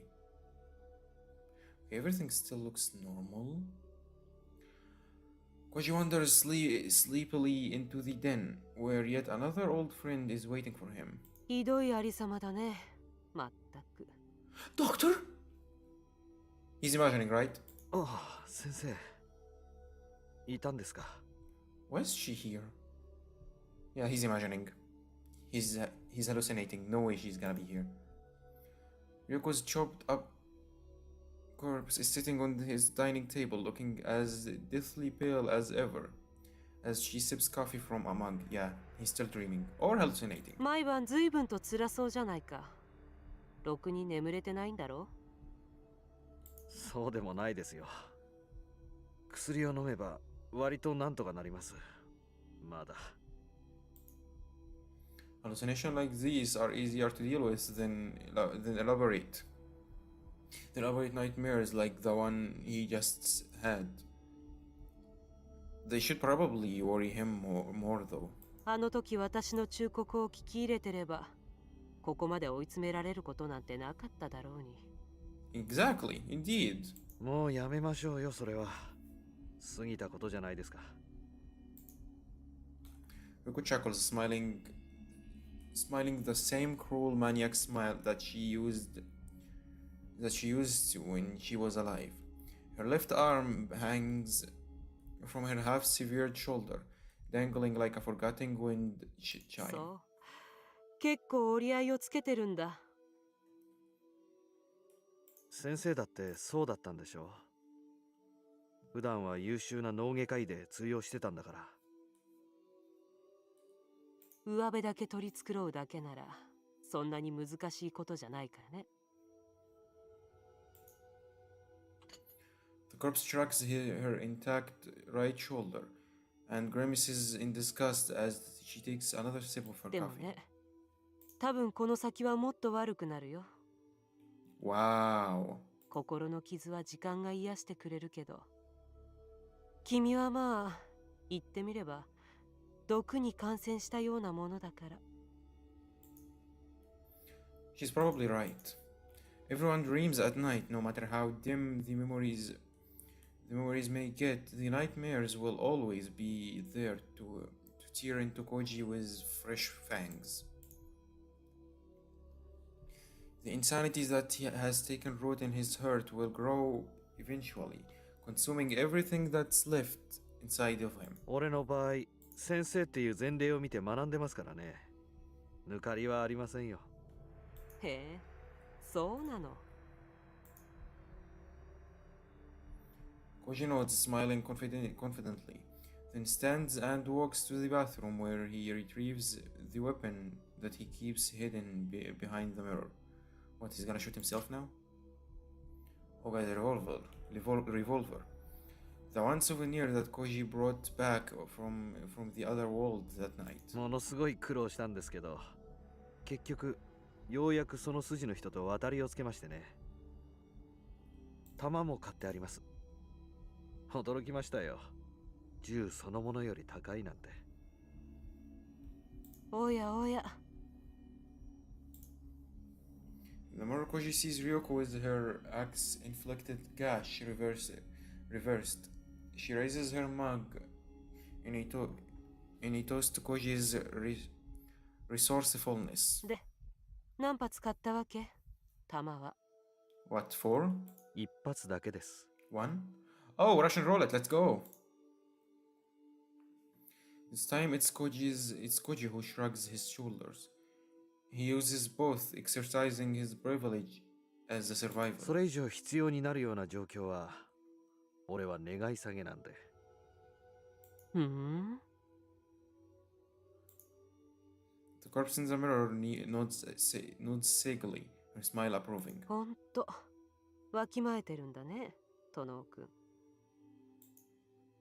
There is a brief silence. Koji doesn't really feel like getting all melancholy with a dead woman.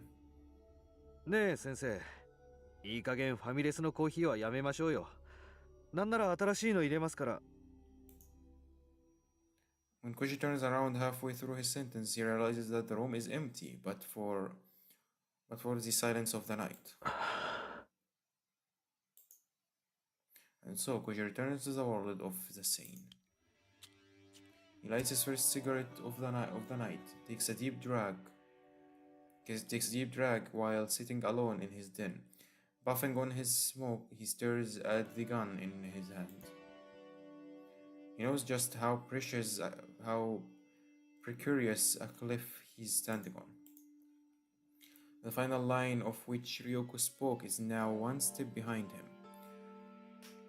Koji no longer has anything to protect his soul.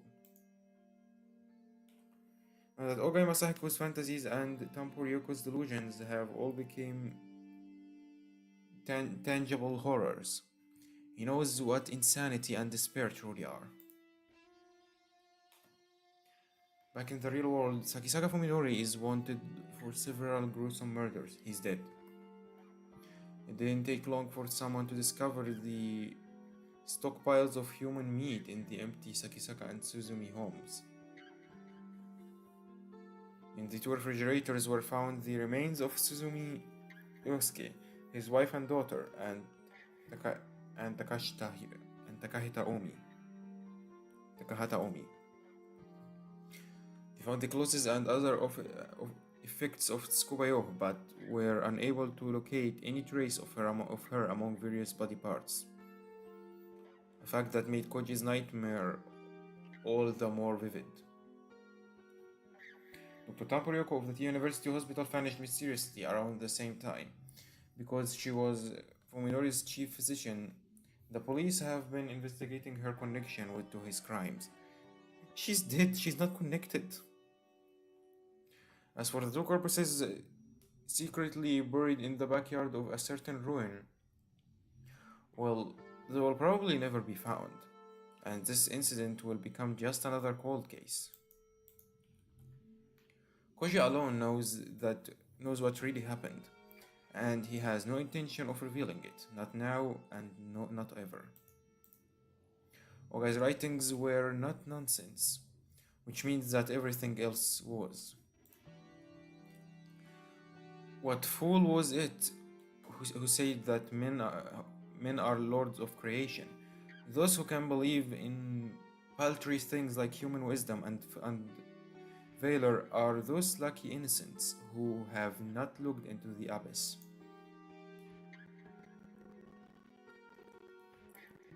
Koji can no longer share in their blessed ignorance. He knows he has been defiled by the insanity called truth, and he will never believe again. If he has been poisoned, as Ryoko's ghost said, then the poison is none other than the truth itself. Just as pure oxygen is harmful to the body, the naked truth has the power to destroy men's minds. Only by diluting it with lies and taking it in a small doses can human maintain a healthy soul. どんなに世界が底抜けにめちゃくちゃになっていこうと Words once spoken by the living Tamporyoko pass through 悲 Koji's mind. 鳴を上げて逃げ回る以外の選択肢が自分にはある That, without a doubt, was the comfort that she kept hidden in her bosom.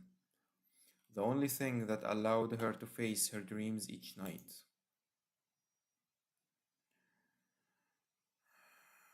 So yeah, apparently the first ending was the best one. Nobody died, almost. At least from the main characters. Koji has taken his predecessor's lessons to heart. He's prepared for anything. One bullet is always behind the bathroom mirror, promising him salvation.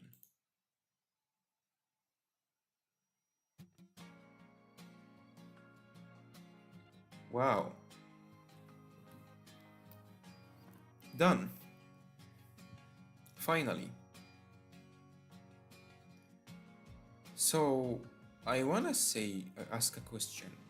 I wanna pose a question really quick. Let me first go to the room here. My half body is floating. Let me go here and let me close the game for my own good. And then let me ask the question. What the hell did I just play? And I'm gonna answer that question when I come back from the bathroom. I have some words to say and then finish the stream. Be right back. I've been holding for so long.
I'm back.